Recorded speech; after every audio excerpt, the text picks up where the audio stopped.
谁都有过那种倒霉到家的日子，感觉全世界都在跟自己作对。高桥美玲现在就是这种状态。就在她推开门的一瞬间，屋里竟然坐着个陌生男人。莱安德罗斯穿着一身黑制服，就这么凭空出现在她家里。这下好了，镜子碎了一地，场面变得完全没法收拾。美玲本来就够烦了，结果现在家里更乱套。她觉得今天简直就是这辈子最糟糕的一天。倒霉这种事向来都是成双成对的，高桥美玲这一天简直是把这辈子的霉运都用光了。先是错过了地铁，导致迟到，紧接着老天爷也不给面子，一场大雨淋得她透心凉，还没等反应过来，路过的货车又溅了她一身泥点子。这还不算完，连手机也跟着凑热闹，屏幕摔了个稀碎。一看那10万日元的维修费，美玲心疼得直滴血。她本来想咬牙自己扛过去，不想开口跟家里要钱，可看着电脑里的账单，这日子过得实在是太憋屈了。就在她烦得不行的时候，屋里突然传出一声闷响，美玲还以为是晾衣架又到了，毕竟今天就没一件顺心事。她一边抱怨着一边走过去，觉得这倒霉的一天总该到头了。可她哪能想到，推开这扇门之后，看到的根本不是什么晾衣架。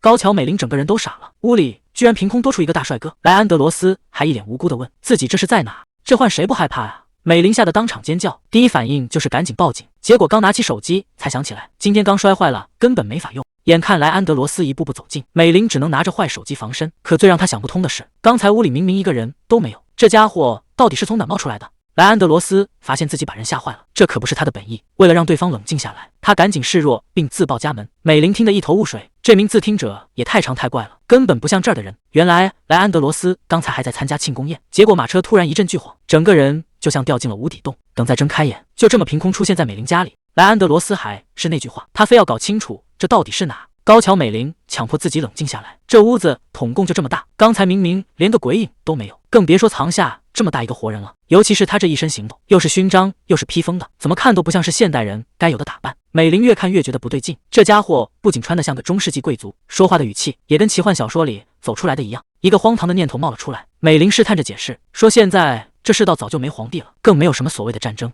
莱安德罗斯还是不死心，非要问现在是帝国历多少年。高桥美玲听完叹了口气，这代沟简直比海还要深。美玲走到电脑前坐下，直接把话挑明了，现在是21世纪，根本没有什么所谓的帝国历。这话对莱安德罗斯来说简直就是晴天霹雳，他整个人都僵住了，完全不敢相信这是真的。美玲看他这副样子，让他先找个地方坐下，毕竟这种离谱的事谁都需要时间消化一下。莱安德罗斯环顾四周，看着这些从未见过的陈设，他终于意识到自己可能真的掉进另一个世界了。美玲一边敲着键盘，一边无奈地承认，其实他自己到现在也还觉得像是在做梦。莱安德罗斯看他这么淡定，还以为这种穿越的事儿在他们这儿是家常便饭呢。高桥美玲赶紧解释，他只是觉得发呆没用，不如赶紧想办法解决问题。既然要合作，莱安德罗斯也亮出了底牌，他是埃奇纳公爵家的次子，也是正统的继承人。高桥美玲听完这串名号，第一反应竟然是，难道你就是小说里那种北京大公之类的角色？这下轮到莱安德罗斯猛了，说再多也没用。高桥美玲直接上网搜了一下，结果不出所料，网上根本查不到这个公爵令。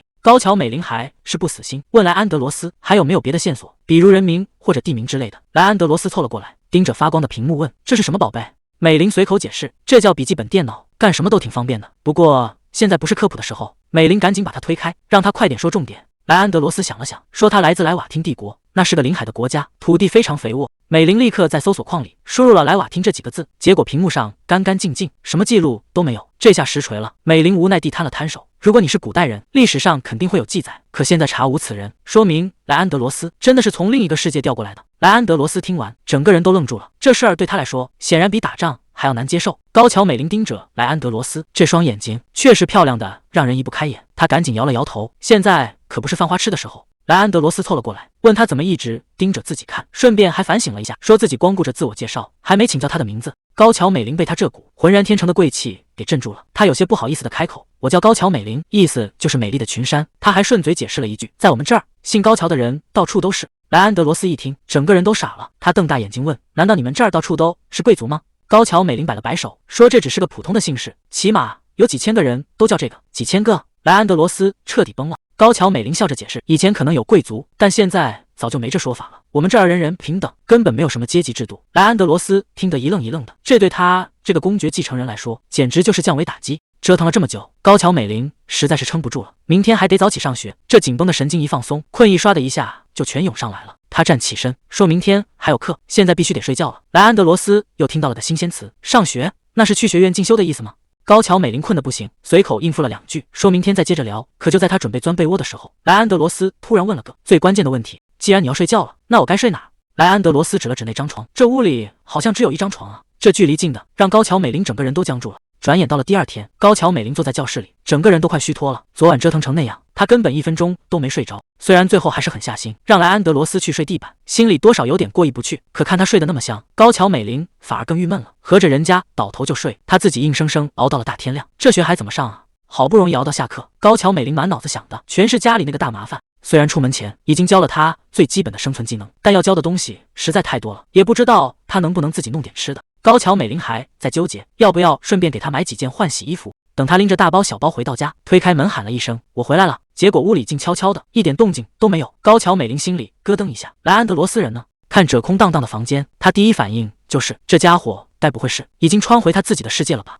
就在他胡思乱想的时候，身后突然传来一个声音，你回来的太晚了。这一下高桥美玲彻底愣住了。莱安德罗斯不仅没走，还真把这儿当成自己家了，看这架势估计是刚洗完澡。他笑着打了个招呼，美玲我一直在等你。大半夜的，高桥美玲正陪着莱安德罗斯看电视，看他那妇孺迷的样子，简直跟个没见过世面的小孩一样。不过这衣服确实有点紧，莱安德罗斯穿在身上看着都让人替他憋得慌。莱安德罗斯突然感叹，这个世界真的太有意思了。高桥美玲赶紧科普，这叫电影，就是把戏搬进屏幕里演。结果莱安德罗斯更来劲了，在他眼里，这里简直就是书里才有的魔法世界，到处都是没见过的新鲜玩意儿。聊着聊着，高桥美玲突然有点好奇，顺嘴问了一句：“你到底多大了？看着也没比我大多少啊。”莱安德罗斯倒是挺坦诚，说自己刚过完19岁生日，还是在3月百花盛开的时候出生的。高桥美玲在心里盘算了一下，那今年不就正好20岁了吗？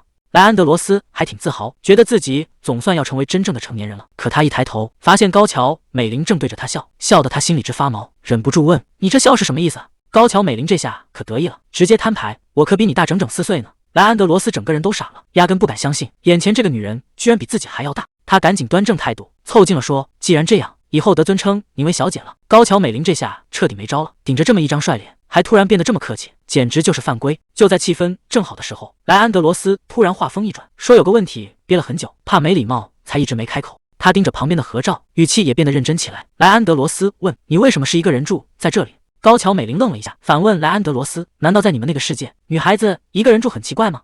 莱安德罗斯解释说，在城里倒也挺常见，但在他老家，24岁还没结婚生子的确实不多见。高桥美玲这下好奇了，试探着问：“那你该不会已经……”莱安德罗斯赶紧摆手，说自己还没结婚，不过之前确实订过一次婚，只是后来又取消了。高桥美玲追问原因，莱安德罗斯语气平淡，说是因为2个人实在亲近不起来。在他看来，如果以后真的要结婚，那一定要找个真心相爱的人才行。高桥美玲忍不住调侃：“看不出来你还挺浪漫，大概是因为你才20岁吧？”莱安德罗斯却一脸认真：“这跟年纪可没关系，再说了，咱们之间也就差了4岁而已。”高桥美玲叹了口气，说自己这些年光是维持生活就已经拼尽全力了，哪还有心思去想什么浪漫的事。自从成年以后，他就一直在外面独自打拼，之所以一个人住，也是因为学校离家里实在太远。就在这时，桌上的手机突然震了起来，高桥美玲心里还纳闷，这大半夜的谁会打电话过来？他顺手拿起手机看了一眼屏幕，整个人一下子就愣住了。高桥美玲什么也顾不上了，直接冲到窗边往下看，结果这一看，整个人都傻了。楼下路灯旁边站着的居然是姐姐。高桥美玲怎么也想不通，她姐姐怎么会突然出现在这儿。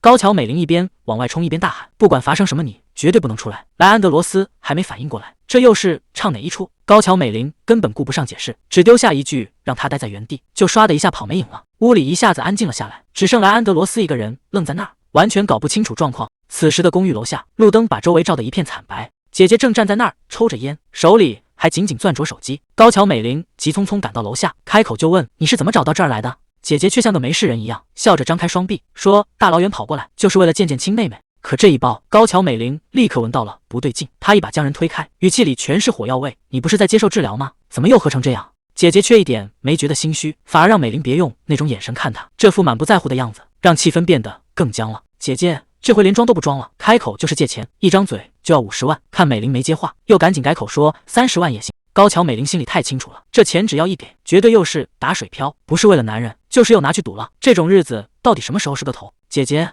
这下反倒不乐意了，怪起美玲没良心，说自己大老远跑过来，结果连句好话都没听到，还被当成酒鬼一样嫌弃。高桥美玲这回是真的忍不了了，她直接把话挑明了：这种烂泥扶不上墙的日子，你到底还要过多久？姐姐歇斯底里的大喊：“闭嘴！”她一巴掌扇在高桥美玲脸上，要是当年我能顺利出道，这辈子都不想跟你有任何瓜葛。在姐姐眼里，自己现在过得这么惨，全都是被高桥美玲给拖累的。高桥美玲算是彻底看透了，她冷冷地丢下一句：“你永远只会把错推给别人，所以你这辈子也就这样了。说完这话，高桥美玲头也不回的往回走，直接放了狠话：以后别再联系我，我没你这样的家人。要是下次还敢找上门，我会直接报警，让警察来处理你这个无底洞。姐姐气得大喊：你到底在说什么？回到家，这扇门一关，外面的烂摊子总算能暂时隔绝了。结果一抬头，莱安德罗斯居然就在门口。高桥美玲有些无奈：你刚才都看到了？莱安德罗斯赶紧解释，听到外面动静太大，实在有点不放心。高桥美玲自顾自的开口：你之前不是问我为什么非要一个人出来住吗？这就是第二个原因。当年要不是自己够狠，现在指不定被欺负成什么样了。他嘴上说着早就习惯了，反正这种破事也不是头一回，根本伤不到他。可莱安德罗斯一眼就看穿了，这种时候就别硬撑了，明明难受的要命，还要在那儿装坚强。高桥美玲还是不肯承认，结果莱安德罗斯的话匣子一打开，扯出了更扎心的往事。就在他8岁生日那天，亲妈居然亲手结束了生命。莱安德罗斯想起了小时候，他父亲是个狠角色，在母亲的葬礼上居然下死令，谁都不准掉眼泪。公爵府这种地方，连悲伤的权利都没有，哪怕心里再难受，也得死死憋着。莱安德罗斯苦笑着说，从小就被教育不能露出真心，这种日子过久了，整个人都快麻木了。但眼泪这东西哪是能憋住的？那些没流出来的泪水全堆在心里，时间一长就跟石头一样硬。这就是为什么总觉得心里堵得慌。莱安德罗斯看着高桥美玲，轻声劝她，要是想哭就大声哭出来吧，别再难为自己了。他说不想让她活得像自己这么累，反正她也不属于这个世界，就算听了再多秘密，以后她一走，这些事儿就彻底没人知道了，所以没必要再憋着，想哭就全哭出来吧。这番话成了压死骆驼的最后一根稻草，高桥美玲再也绷不住了，这么多年的委屈一下子全涌了出来，这种久违的踏实感让她整个人都放松了下来，她直接扑进来安德罗斯怀里，哭得撕心裂肺。可就在这时候，一个奇怪的念头突然钻进了她的脑子里，要是莱安德罗斯能永远留下来，留在这个世界，那该有多好，哪怕这只是个梦，她也不想醒了。高桥美玲就这样看着莱安德罗斯，现在的这一切到底是真实还是另一个梦？莱安德罗斯适应现代生活的速度简直快得让人不敢相信，不管是摆弄手机还是尝试这些稀奇古怪的甜点，他都玩得挺溜。到了商场换上这身行头，莱安德罗斯问，怎么样，适合我吗？看着他现在的样子，高桥美玲甚至产生了一种错觉，好像他本来就属于这里。两人就这样走在深夜的海边，高桥美玲有点不好意思，她说，本来想带你去更特别的地方，但我平时不太出门，能想到的也就只有这里了。莱安德罗斯倒是很知足，他说，我很喜欢这里。莱安德罗斯看着翻涌的海浪，他说，这里的海跟我那个世界不太一样，更蓝一些，也更让人觉得安心。接着他自言自语，不过不管在哪个世界，大海应该都是一样的吧。高桥美玲终于说出了心里话，她说每当心里乱的时候，她就会来这儿，只要盯着地平线看，就觉得整个人都被洗干净了。之前的是谢谢你，多亏了你，我才能来到这里。这一下直接把莱安德罗斯给整不会了，他赶紧咳嗽2声，说着没什么大不了的。莱安德罗斯突然爆了个大料，他说自己其实有个双胞胎哥哥。这话一出，高桥美玲整个人都愣住了，难怪他总说能理解高桥美玲，原来两人都是家里排行老2的，这种感同身受确实没法作假。重点是他俩长得一模一样，离远了根本分不清谁是谁。但这个哥哥混得实在是不怎么样，甚至被大家叫做无业游民。从上学那会儿开始，他哥就整天在女人堆里混，名声早就烂透了。最离谱的是，他哥不仅不觉得丢人，反而还挺自豪。莱安德罗斯无奈地摇摇头，他说，就因为这，我俩以前没少掐架。高桥美玲听得直犯嘀咕，他说，真没法想象，一个长得跟你一模一样的人，居然会到处留情。莱安德罗斯解释道，其实我哥之所以变成这样，根源还在我妈身上。在他印象里，母亲一直都更偏心哥哥，那种对女性关注的病态渴望，大概就是从小缺爱闹的。高桥美玲一时间不知道该说什么，这种被家里人区别对待的滋味，她比谁都懂。就在这时，高桥美玲突然开口了，她说，你能看着我吗？这没头没脑的一句话，直接把莱安德罗斯给问住了，这是要干什么？高桥美玲二话不说，直接掏出手机，对着莱安德罗斯就是一顿拍。这下可把莱安德罗斯整懵了，他哪见过这阵仗？看着屏幕里的自己，莱安德罗斯吓了一跳，还以为自己被关进小黑盒里了。高桥美玲笑着解释，这叫照片，跟画画是一个道理。莱安德罗斯这才反应过来，原来这玩意儿跟电影差不多。高桥美玲看着手机里的他，语气突然变得很温柔，她说，这是为了留住这一刻，哪怕以后不在一起了，只要看到这张照片，就能想起现在发生的一切。高桥美玲心里其实挺没底，如果真到了要走的那天，她到底能不能把这张照片留住？万一连这点念想都留不住，那这段日子岂不是真成了一场空？高桥美玲总觉得，一旦莱安德罗斯回到她的世界，很快就会把他忘得干干净净。莱安德罗斯听了这话，语气变得特别坚定，他说，绝对不会，我这辈子都不可能忘了你。就在气氛正感人的时候，意外发生了，几滴雨水唰的一下砸了下来。高桥美玲整个人都愣住了，刚才明明还风平浪静，怎么突然就开始下大雨了？关键是天气预报明明说今天是大晴天，雨越下越大。高桥美玲赶紧招呼莱安德罗斯，她说，咱们得快点找个地方躲躲。可以转头的功夫，刚才还站在身边的人唰的一下就不见了，海面上除了雨点什么都没有。高桥美玲这下彻底懵了，她试探着喊了一声，莱安德罗斯。没人答应，只有没完没了的雨声。一转眼，莱安德罗斯已经消失整整1个星期了。可这个世界还是像往常一样运转，根本没人发现少了一个人。高桥美玲走在图书馆里，看着周围忙碌的人群，心里空落落的。这种感觉就好像她从来没有在这个世界上存在过。难道那段日子真的只是她做的一场梦吗？就在她快要放弃寻找的时候，突然她好像发现了什么不对劲。高桥美玲在书架上翻到一本名字很怪的书，叫什么《大海与云雀之歌》。她挺好奇，这书里到底写了什么？可这书一翻开，情况就不对劲了。高桥美玲整个人僵在原地，这怎么可能呢？书页里竟然浮现出一个男人的影子。我的名字是莱安德罗斯。高桥美玲这下彻底乱了，难道是自己太想他，所以疯了吗？可书上清清楚楚写着的就是那个消失了1个星期的名字，莱安德罗斯，公爵家的2儿子，还是正儿八经的继承人。高桥美玲这下真傻眼了，这怎么可能呢？合着自己心心念念找了这么久的人，居然是从书里蹦出来的。天色一点点暗了下来，整座城市都安静了。可高桥美玲的心里却怎么也平静不下来。他就这么坐在台阶上，死死盯着手里这本《大海与云雀之歌》。如果他只是个纸片人，那之前发生的那些事到底算什么？这本厚得像砖头一样的小说，里面写的每一个地名，每一个人的名字，居然全都能和莱安德罗斯说的话对上号。更离谱的是，这本长达1000多页的奇幻小说，男主角不是别人，正是莱安德罗斯本人。原来他的人生早就被这本厚厚的书给写死了，甚至连他最后会和谁在一起都安排得明明白白。书里写得很清楚，他命中注定的另一半是那位叫莉莉安斯的富商千金，他们才是天造地设的一对。高桥美玲啪的一声合书，他自嘲地笑了笑。虽然早就猜到他可能来自另一个世界，但怎么也没想到，那居然只是一本小说。说到底，那不过是印在纸上的文字，根本就不是真的。要是能把这一切都当成一场梦，直接忘掉，是不是就没那么难受了？可有些事，越是想逼着自己忘记，心里就越是堵得慌。高桥美玲深吸了一口气，决定不再去想了。毕竟日子还得过，梦做的再美，人终究还是要回到现实里来。高桥美玲正打算回家，结果刚走到楼梯口，就被一个不速之客给拦住了。姐姐开口就没好气，问她大晚上的跑这儿干嘛？高桥美玲心里直犯嘀咕，闻着也没酒味，怎么说话这么冲？她提醒姐姐说上次就警告过，再赶过来就要报警了。姐姐突然发难，直接把高桥美玲按在了台阶上。她嘴里嘟囔着说高桥美玲肯定在心里笑话她，觉得她这种人还不如死了算了。高桥美玲整个人都懵了，完全听不懂她在发什么疯。姐姐最受不了的就是高桥美玲那种悲天悯人的样子，好像这世界上就只有高桥美玲一个人清高，能看透所有人的心思。这种被看穿的感觉让她彻底失去了理智。她一边咆哮着，一边用力把人往后推。高桥美玲脚下一空，整个人直接栽了下去，耳边全是姐姐的咆哮，说她根本什么都不懂。紧接着就是一阵天旋地转，意识彻底陷入了黑暗。高桥美玲本以为这下肯定没命了，谁能想到等再睁开眼，眼前的世界全变了。高桥美玲看着这华丽的房间，整个人都是懵的，这地方怎么看都不像现代。她试着下床走动，心里还在犯嘀咕，难道是摔成重伤，被送到哪家高级医院了吗？可接下来的发现让她彻底傻眼了，这里的装修也太夸张了，简直像个宫殿。结果一抬头，镜子里的人让她彻底傻了，这根本不是高桥美玲的脸，棕色的长卷发，脸上还有淡淡的小雀斑，漂亮的像个洋娃娃。她赶紧伸手摸了摸，触感是真的，谁能想到摔了一跤，竟然连皮囊都换了。高桥美玲吓得推门就跑，穿过长长的走廊，拼命想找个出口。到底发生了什么？高桥美玲现在脑子里乱成一锅粥，根本顾不上周围人的眼光，只想着赶紧逃离这个鬼地方。为什么自己的脸会变成这样？结果跑得太急，转角就撞上了一堵肉墙，这一下撞得可不轻，她整个人直接跌坐在地上。高桥美玲一边揉着额头，一边下意识的道歉。可等她抬起头看清对方的脸，整个人瞬间僵住了。这镜子里的人是谁？高桥美玲整个人都傻了，这到底是怎么回事？结果还没等想清楚，这头就像要裂开一样，这下全对上了。脑子里突然多出来的是关于这个身体的记忆。哈泽尔22岁，是家里的独生女。这3年里，她一直过着平淡的生活，每天的工作就是分类信件。直到她拿到了一封推荐信，决定换个工作，那就是去公爵家当女仆。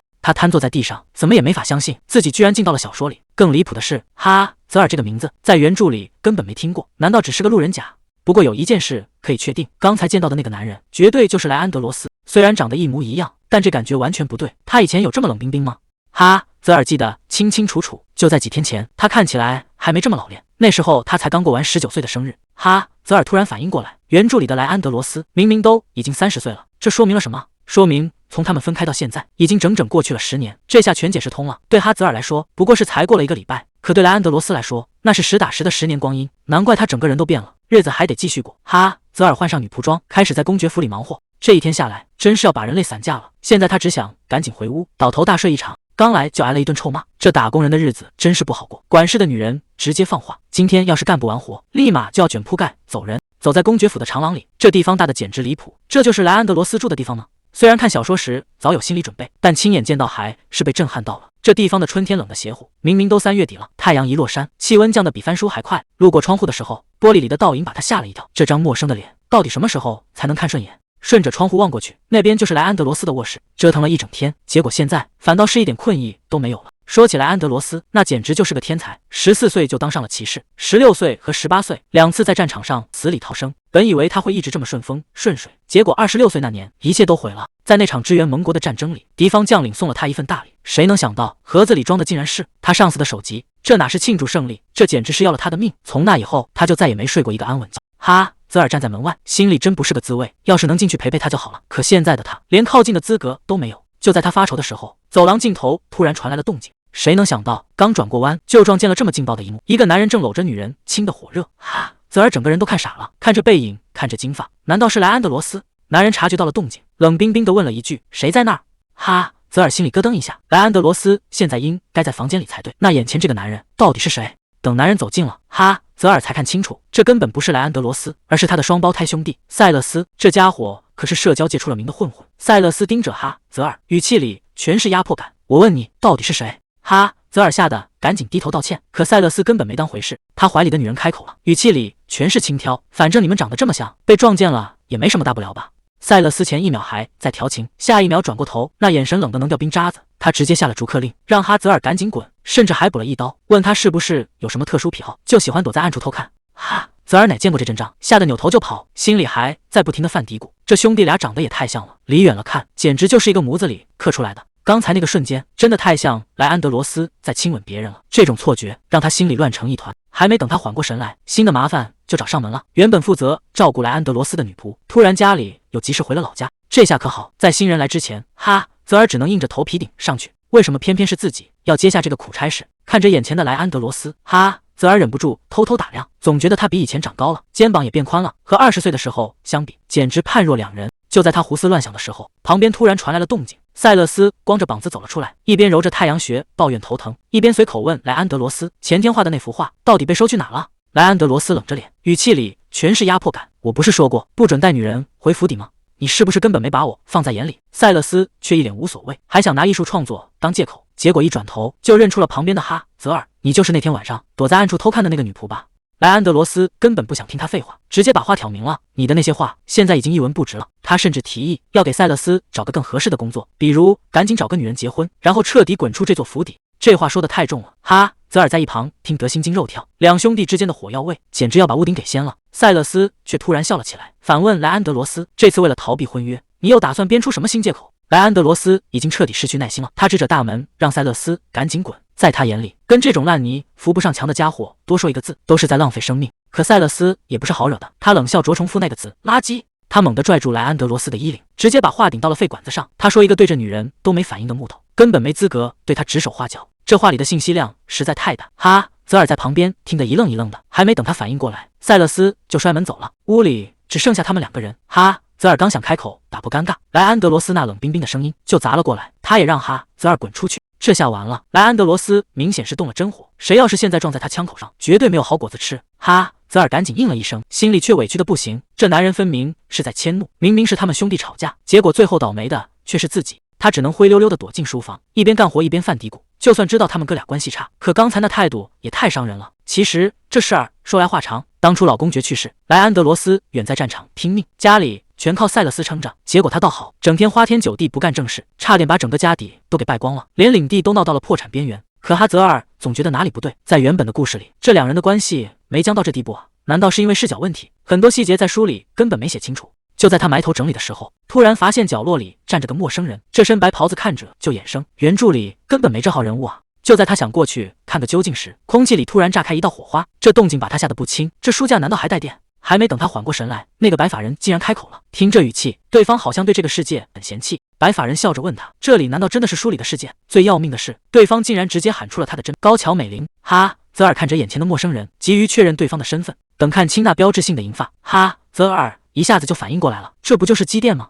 基甸倒是挺淡定，既然名字都被叫出来了，他干脆直接摊牌。他不光是公爵家的顾问，还是个能预知未来的先知。哈泽尔这下全对上号了，这种独特的设定只有原著里才会有。很久以前，这片土地打了几十年的仗，到处都是乱糟糟的。为了躲避战火，有12个人坐上一条小船，把命交给了大海，打算去寻找新的出路。可结果呢？老天爷根本没给他们机会，一场大风暴刮过来，这12个人连人带船彻底消失在了海面上。谁能想到200年后，这群人竟然又回来了，不仅样子一点没老，还带回了各种邪门的本事。老百姓哪见过这种场面，干脆把他们当成神仙，统称为先知。而基甸就是其中之一，他的能力最让人后怕，只要身体有接触，他就能把你的心思看得精光。哈，泽尔还是觉得不可思议，难道真像传闻里说的，指尖碰一下就能读心？基甸笑着点点头，别说指尖了，哪怕只是一根头发丝，在他手里也藏不住秘密。不过这招也有个短板，只要隔着衣服，他就什么都算不出来了。哈，泽尔只想赶紧把活干完，反正再过1个礼拜，他就能回原来的世界了。毕竟当初莱安德罗斯也是这么突然消失的。莱安德罗斯变得太陌生，完全不是他记忆里的样子。对哈泽尔来说，感觉才过去了1个星期，可在这个世界，时间已经整整走了10年。10年时间确实够长了，长到能让一个人把曾经那点交情忘得干干净净。这中间肯定发生了不少事，既然弄清楚了是怎么回事，哈泽尔一刻也不想等，他直接冲向那个房间，打算把真相全告诉他。可等他真的站到门口，看着屋里那个正在写信的男人，哈泽尔却犹豫了。眼前的莱安德罗斯早就不是他认识的那个少年了，这实话真要是说出口，后果谁也担不起。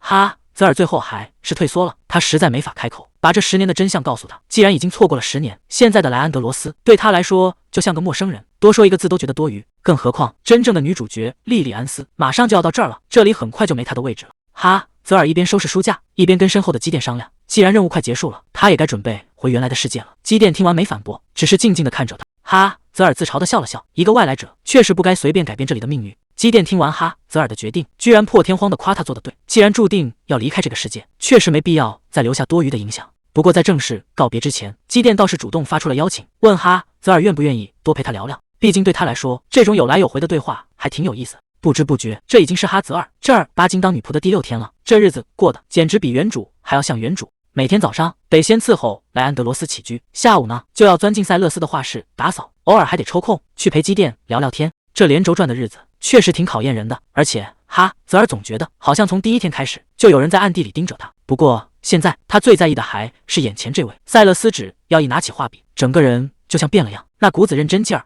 确实没辜负他天才画家的名号。别看塞勒斯现在整天拿个画笔，他以前可是正儿八经的继承人，为了自由，早早就把位子让给了莱安德罗斯。正偷看呢，塞勒斯突然开了口，说那个偷看的小鬼赶紧过来。哈泽尔被抓了个正着，只能硬着头皮走过去，问他是不是在叫自己。结果塞勒斯头也不回，直接让他给画提点意见。这下可把哈泽尔难住了，凑近了仔细一瞧，这画风跟莱安德罗斯完全不同，看来这2兄弟差的还真不是一星半点。哈泽尔憋了半天，最后只能干巴巴地夸了一句，说这画得真好。塞勒斯听完直接笑出了声，说这种废话他早就知道了，这自信程度真是一点都不谦虚。哈泽尔这下更尴尬了，赶紧解释说自己是个理科生，以前满脑子都是数学题，对艺术这块儿真是一窍不通。结果塞勒斯根本不听这套，一把拽住哈泽尔的手，直接把他拉到了身边。他压根没想听什么专业评价，只是想知道哈泽尔看到这幅画的第一反应到底是什么。被塞勒斯这么盯着看，哈泽尔心里直打鼓，这要是说错话了，怕是没好果子吃。憋了半天，哈泽尔总算开了口，他说这画确实挺漂亮，但要是让他掏钱买，那是绝对不可能。这话一出，塞勒斯果然追问为什么。哈泽尔倒也直白，说这画虽然画得好，但总觉得少了点勾人的活儿，就像半夜的巷子里有没有那只黑猫，感觉完全不一样。为了打破这尴尬劲儿，哈泽尔指着画里的树，建议塞勒斯在这儿添朵红花。塞勒斯这种学院派哪受得了这个，当场反驳说这种树根本不开花。结果哈泽尔一句话就把他堵回去了。他说画画嘛，总得加点想象力才行。谁能想到这一句话竟然让这位天才画家愣住了。塞勒斯竟然真的动了笔，大片大片的红色在画布上铺开。他完全抛弃了那些死板的规则，直接按照哈泽尔的提议，在树梢上添了几抹亮色。这一笔下去，整幅画的感觉瞬间就不一样了。原本死气沉沉的风景，一下子就活了过来。塞勒斯看着眼前的作品，整个人都愣住了。他可能自己也没想到，打破常规后的效果竟然这么惊人。紧接着，他话锋一转，突然打听起哈泽尔的名字来。哈泽尔被问得一愣，老老实实交代了姓名和年龄，心里估计还在纳闷，这大画家查户口是要干什么？谁知道塞勒斯一拍大腿，说自己正好缺个助手，这差事就交给哈泽尔了。这下哈泽尔彻底傻眼了，本来只是来打扫卫生的，怎么稀里糊涂就成了艺术家的助理了？哈泽尔赶紧摆手拒绝，说自己手里的活儿已经堆成山了，又要打扫书房，又要照顾公爵，哪还有闲工夫折腾别的？结果塞勒斯压根不吃这一套，轻飘飘的回了一句，忙不过来就把活儿分给别人，反正这助手他是当定了。哈泽尔还不死心，又找借口说自己不懂艺术，可塞勒斯连头都没回，直接把画给堵死了。他这可不是在商量，而是在下命令。眼看哈泽尔还在犹豫，塞勒斯干脆把话挑明了，在这地方他根本就没有拒绝的余地。为了把这事儿彻底定死，塞勒斯打算直接去找莱安德罗斯说清楚，省得别人误会他对手下的女仆有什么非分之想。交代完这些，塞勒斯头也不回的走了，只留下哈泽尔一个人在原地发懵。莱安德罗斯在那儿一直写，半天都没抬头。哈泽尔就这么干站着，心里直犯嘀咕：大老远把我叫过来，一句话不说，到底想干嘛？这气氛真是让人心里发毛。莱安德罗斯终于开口了，塞勒斯说他需要个助手。哈泽尔赶紧接话：没错，我就是来干这个的。结果莱安德罗斯话锋一转，突然问了个完全不相干的问题：你结婚了吗？哈泽尔这下彻底懵了，只能老实回答：还没呢。这话一出口，莱安德罗斯手里的笔唰的一下停住了。莱安德罗斯继续追问：你跟塞勒斯是在这儿认识的吗？哈泽尔老实回答说是，可心里却直犯嘀咕，问这些到底是什么意思？谁知莱安德罗斯话锋一转，说要是你怀了塞勒斯的孩子，那这孩子这辈子都不会知道亲生母亲是谁。这话听得哈泽尔一头雾水，完全跟不上他的思路，只能尴尬的回了一句：我不明白您在说什么。莱安德罗斯根本没打算解释，只是冷冷的反问：你也不想看到这种悲剧吧？紧接着一袋钱直接砸在了地上，莱安德罗斯这下是彻底摊牌了，直接下了逐客令，让他立刻滚出这片领地。他受够了塞勒斯那些不靠谱的行为，作为家主，他绝不允许这种事在眼皮子底下发生，更别提对方还是个女仆，这在他眼里简直就是个笑话。哈泽尔这下全听明白了，原来在这些贵族眼里，自己不过是个想靠男人上位的跳梁小丑。他冷笑一声反问道：所以你觉得我就是那种想方设法要挤进上流社会的卑微女仆吗？莱安德罗斯还觉得自己挺大方，说只要哈泽尔开口，想去哪个国家他都能安排，这摆明了是想用权势把人打发走。可哈泽尔接下来的话直接让他下不来台，他说就凭你现在的本事，根本送不了到我想去的地方。这话一出，莱安德罗斯整个人都僵住了，还没等他回过神，哈泽尔又补了一刀，他说自己跟那位大人清清白白，而且心里早就住着别人了，既然话都说到这份上了，哈泽尔一秒钟都不想多待，转身走的那叫一个干脆。刚才走的有多潇洒，现在哈泽尔就有多后悔。他觉得自己刚才实在是太冲动了，非要表现得那么强势干什么？其实他心里比谁都清楚，莱安德罗斯根本就不记得他是谁，这本来就是理所当然的事。可亲耳听到那些伤人的话，这心里还是像被扎了一样难受。他忍不住骂了一句笨蛋，也不知道是在骂那个自大的男人，还是在骂这个没出息的自己。而此时的莱安德罗斯一个人站在空荡荡的房间里，显然还没从刚才的对峙中回过神来。那张脸怎么会感觉这么熟悉，就像在很久以前就已经见过一样。这种莫名其妙的既视感让他心里乱成了一团麻，他一边揉着脑袋一边抱怨，真是个让人头疼的女人。哈泽尔现在是彻底郁闷了，他怎么也想不通为什么自己还困在这个世界里。看着他在旁边抓狂，基甸倒是稳如泰山，还有心思在那儿慢慢喝茶，完全没打算搭理这个快崩溃的女人。可生活就是这样，越怕什么就越来什么。自从那天之后，莱安德罗斯看哈泽尔的眼神就变了，搞得气氛尴尬的要命。哈泽尔一边纠结一边琢磨着那个消失的条件。基甸冷不丁问了一句：你凭什么觉得自己一定能回原来的世界？哈泽尔觉得这逻辑没毛病，既然莱安德罗斯能成功回去，那他肯定也行啊。结果基甸接下来的话直接把他给听愣了。当年大家找到莱安德罗斯的地方，场面那叫一个惨，那是一处山体滑坡的事故现场，整辆马车都被砸得稀碎，到处都是废墟。可最邪门的事情发生了，在那种必死无疑的情况下，莱安德罗斯居然毫发无伤。基甸看着哈泽尔提醒道，他是通过这种极端方式回去的，可你来到这个世界的方法跟他完全不一样，换句话说，他能回去的法子在你身上根本行不通。基甸这番话简直是往哈泽尔心口上扎刀子。他说，既然你是被人推下高台的，那在原来的世界你恐怕早就已经没命了。哈泽尔根本听不下去，直接一口否认，绝对不可能，我很确定事情根本不是你想的那样。就在这时，外头传来了动静，基甸往窗外扫了一眼，淡淡的说，看来莉莉安斯已经到了。哈泽尔看着楼下的马车，心里很清楚，躲是躲不掉了，他终究还是得去面对这个女人，这就是传说中的莉莉安斯，这个世界真正的女主角。只要她一出现，周围的一切都成了背景板，就像整个世界都是为了她才存在的。看着窗外那个闪闪发光的人，哈泽尔心里五味杂陈，跟这种自带光环的主角比起来，自己简直渺小的像粒灰尘。基甸却在这时候凑了过来，还顺手撩起了哈泽尔的长发。他说，在自己眼里，哈泽尔才是那个最特别的人。哈泽尔可不吃这一套，直接把他的手给拍开了，让他别随随便便动手动脚。基甸也没生气，反而一脸看好戏的样子，盯着窗外说，接下来可就有意思了。就在莉莉安斯下车的一瞬间，一阵大风刮了过来，直接把他的遮阳帽给吹跑了。这风来的也太巧了，帽子在空中打着旋，正好落在了不远处的一个男人手里。这人不是别人，正是莱安德罗斯。他顺手接住了帽子，就这么静静地站在那儿。莉莉安斯整个人都愣住了，这两人一见面，气氛立马就变得不一样了。基甸看着窗外那一幕，问哈泽尔，难道这也是小说里的情节？哈泽尔点点头，这可是男女主的第一次见面，书里写的可详细了。可现在哈泽尔根本没心思看戏，他心里乱成了一团。如果一切都按剧本走，那他的处境就太糟糕了。随着莉莉安斯的出现，故事的主线彻底转动了。要是自己真的回不去了怎么办？万一基甸说的是真的，那个世界的自己已经死了呢？这个念头一出来，泽尔整个人都快崩溃了。就在他快要撑不住的时候，基甸突然大喊了一声哈泽尔，这一声喊直接把哈泽尔拉回了现实。他眼尖的发现自己的手指竟然在流血，哈泽尔自己都没察觉，刚才那一瞬间他到底有多失控。基甸一边细心的帮他包扎，一边劝他别钻牛角尖，既然还没成定局，就没必要在这儿自己吓自己。泽尔心里还是不踏实，只要一天不知道老家那边的情况，这颗心就永远悬在半空。基甸盯着他看了一会儿，突然提议说，也许有个人能帮你解决现在的麻烦。泽尔像是抓住了救命稻草，赶紧追问是谁。可基甸话说到一半，却突然来了个大转折。他说想要办成这事儿得花钱，而且是很多很多钱。泽尔端着茶点走在安静的走廊上。之前基甸曾告诉他，有个能看透一切的占星术士，说不定能帮他解决眼下的困境。可问题是人家是个超级大富豪，根本不是想见就能见的。基甸答应先写封信试试，但让他别抱太大希望。泽尔忍不住叹气，怎么到了书里的世界，还是得为钱发愁？他收起心思，敲了敲门，端着茶走了进去。屋里坐着的正是莱安德罗斯。莱安德罗斯正忙着看书，连头都没抬一下。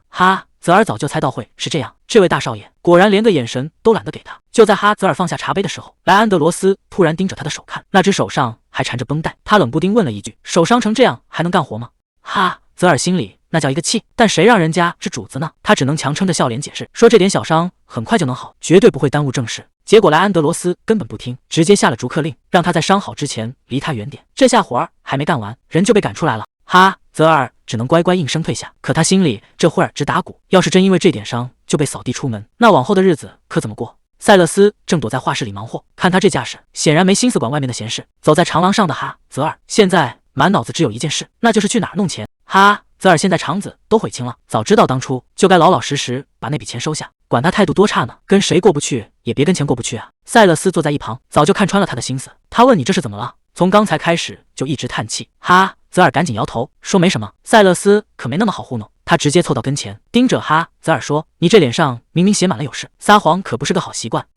泽尔下意识往后躲，还是嘴硬说真的没事。就在泽尔发愁的时候，莉莉安斯突然闯入视线。塞勒斯在一旁解释，这位就是布兰米尔商会的千金莉莉安斯，今年24岁，也是商会的下一任继承人。塞勒斯还想卖个关子，问泽尔想不想知道更多，不过这情报可不是白给的，得拿东西来换。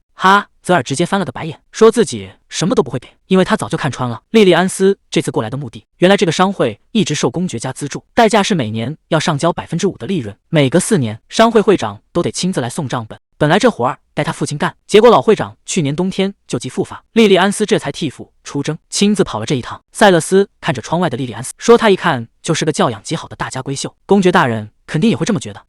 泽尔一边忙活，一边在心里默默对剧本。按照原著小说的走向，莱安德罗斯很快就会坠入爱河。可塞勒斯听到这话，像是听到了什么天大的笑话，他反问道：“你说他？”塞勒斯摆摆手，说：“那家伙对女人根本没兴趣，不然也不会连着退了3次婚。”泽尔真想跳起来，指着塞勒斯的鼻子大喊：“那是因为他还没遇到莉莉安斯。这种有故事的男主，最后肯定会遇到真爱，这可是雷打不动的套路，你到底懂不懂啊？”可这些话，他也就只能在心里吼2句，表面上还得乖乖当个小女仆。塞勒斯接着又爆了个大料，说莱安德罗斯其实是个怪人，死活不肯娶别的女人，居然是因为10年前的一个梦，他在梦里见到了一个女人，从此就跟丢了魂一样，还害了好几年的相思病。这事儿在他们那儿都传开了，也就泽尔这个新人不知道。听到这儿，泽尔整个人都懵了，这剧情怎么越跑越偏了？塞勒斯还在那儿吐槽说，为了个梦就能害相思病，这事儿他也是头一回见，别人都觉得莱安德罗斯是撞坏了脑子，彻底疯了。可听到10年前这个词，泽尔心里咯噔一下，一段记忆刷的冒了出来。莱安德罗斯曾拉着他的手说：“姐姐，我永远都不会忘记你的。”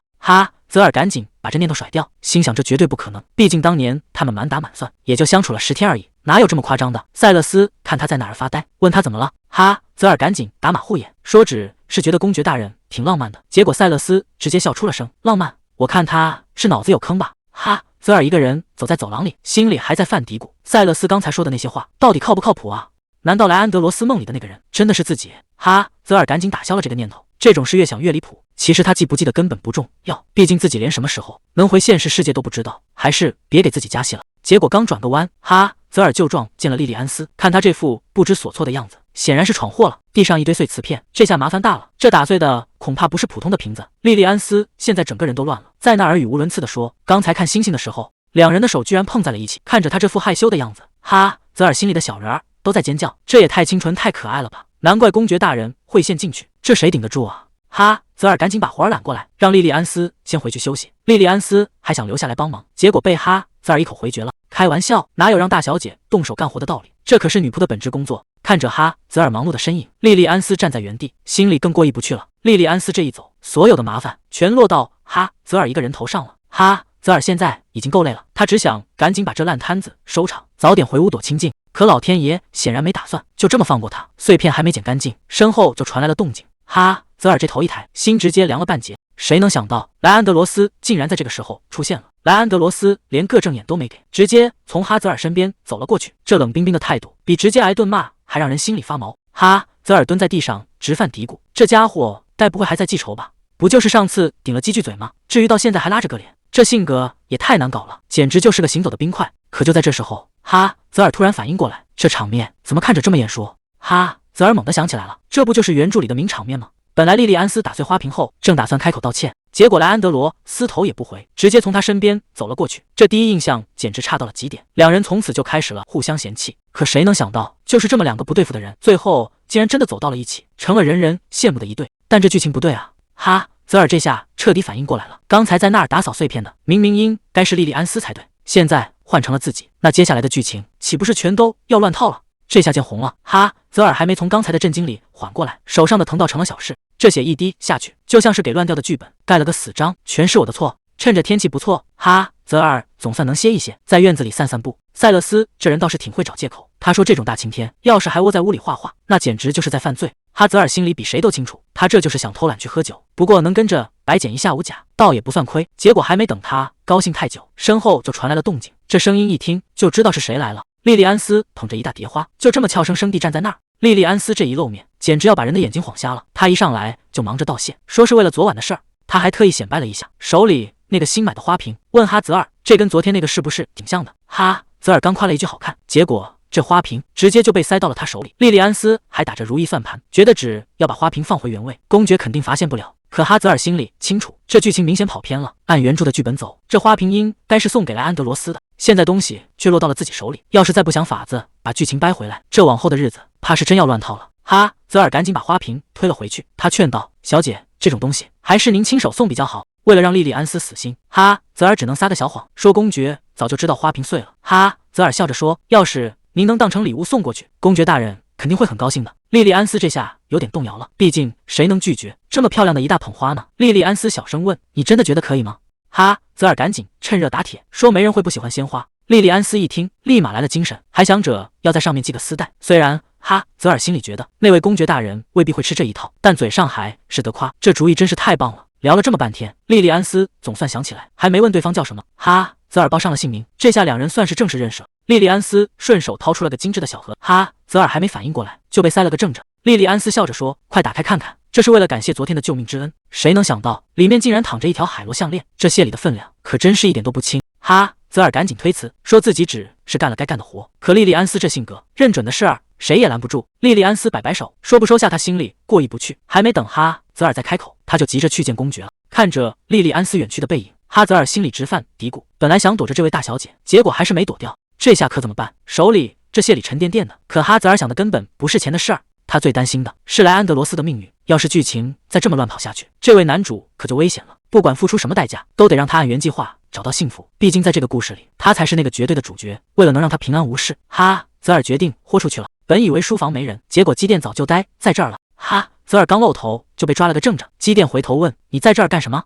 哈泽尔这下也不好再躲，只能硬着头皮走过去。哈泽尔试探着问：“能不能请教您一件事？”基甸倒是挺大方，让他尽管开口。哈泽尔最关心的还是那封还没回音的信。哈泽尔小声打听：“您那位朋友回信了吗？”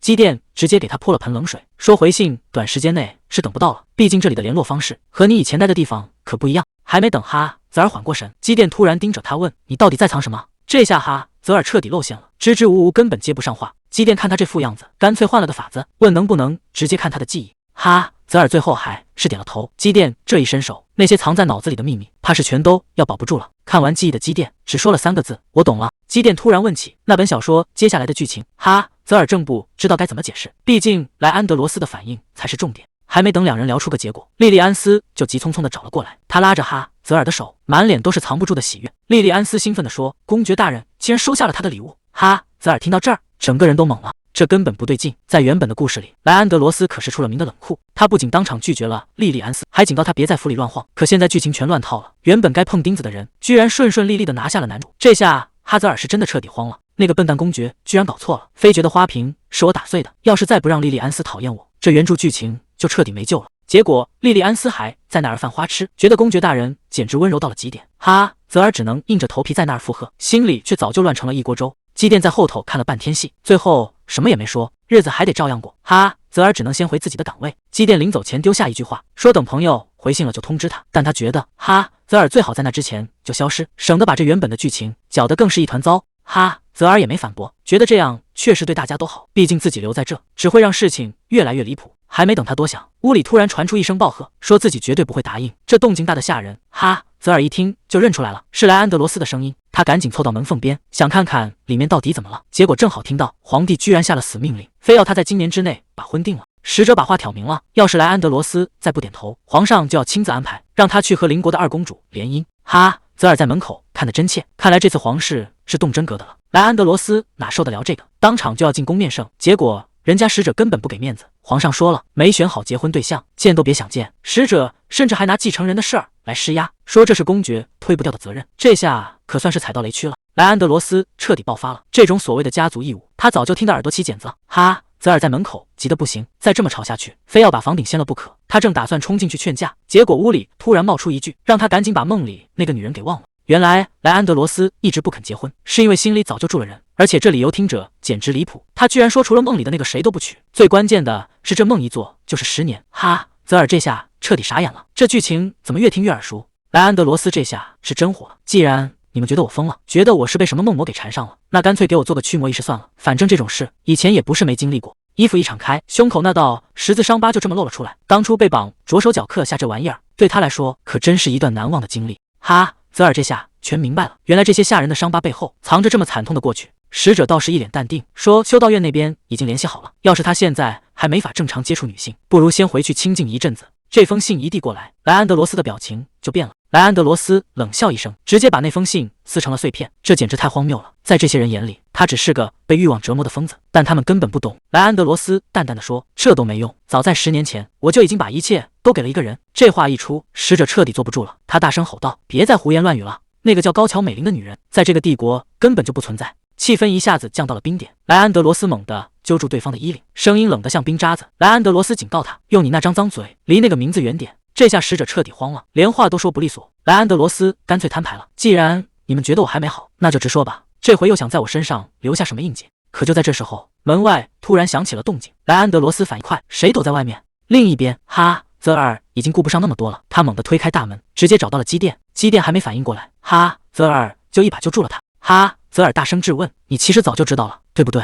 原来莱安德罗斯一直没忘。哈泽尔这下全明白了，原来他心里那个人一直就是自己。基甸还在那儿装糊涂，问他到底在说什么。可是到如今再瞒下去也没意义了。基甸终于松了口，说确实不该瞒着他。哈泽尔这下真火了，直接骂他是骗子。基甸也有自己的理由，身为家族顾问，他不能看着公爵的婚事再拖下去，所以才选了最稳妥的办法。哈泽尔根本不买账，就算为了家族，难道就能心安理得的撒谎吗？这些日子他像个傻子一样被蒙在鼓里。就在这时，基甸突然提到了那道伤疤，他说你应该见过莱安德罗斯胸口的伤疤。这话一出，哈泽尔彻底没声了。基甸叹了口气，说莱安德罗斯刚回来那阵子，整整2年都在发高烧，甚至还出现了幻听。老公爵为了治好儿子，把能请的名医全请来了，可到头来谁也拿这病没办法。眼看走投无路，老公爵竟然动了歪心思，他请来神职人员，打算用驱魔的法子来试试。莱安德罗斯胸口的疤就是这么来的。哈泽尔听得心都凉了，这哪是在救命，这分明是在要他的命。基甸接着说，埃奇那家族可是帝国的顶梁柱，名声比命都重要，可就在这种豪门里，公爵夫人竟然自杀了，外头全在转，莱安德罗斯是被恶魔缠上了。基甸无奈地表示，老公爵当时也是被逼到了绝路。哈泽尔听不下去了，既然你早就知道莱安德罗斯说的异世界是真的，为什么不站出来帮他？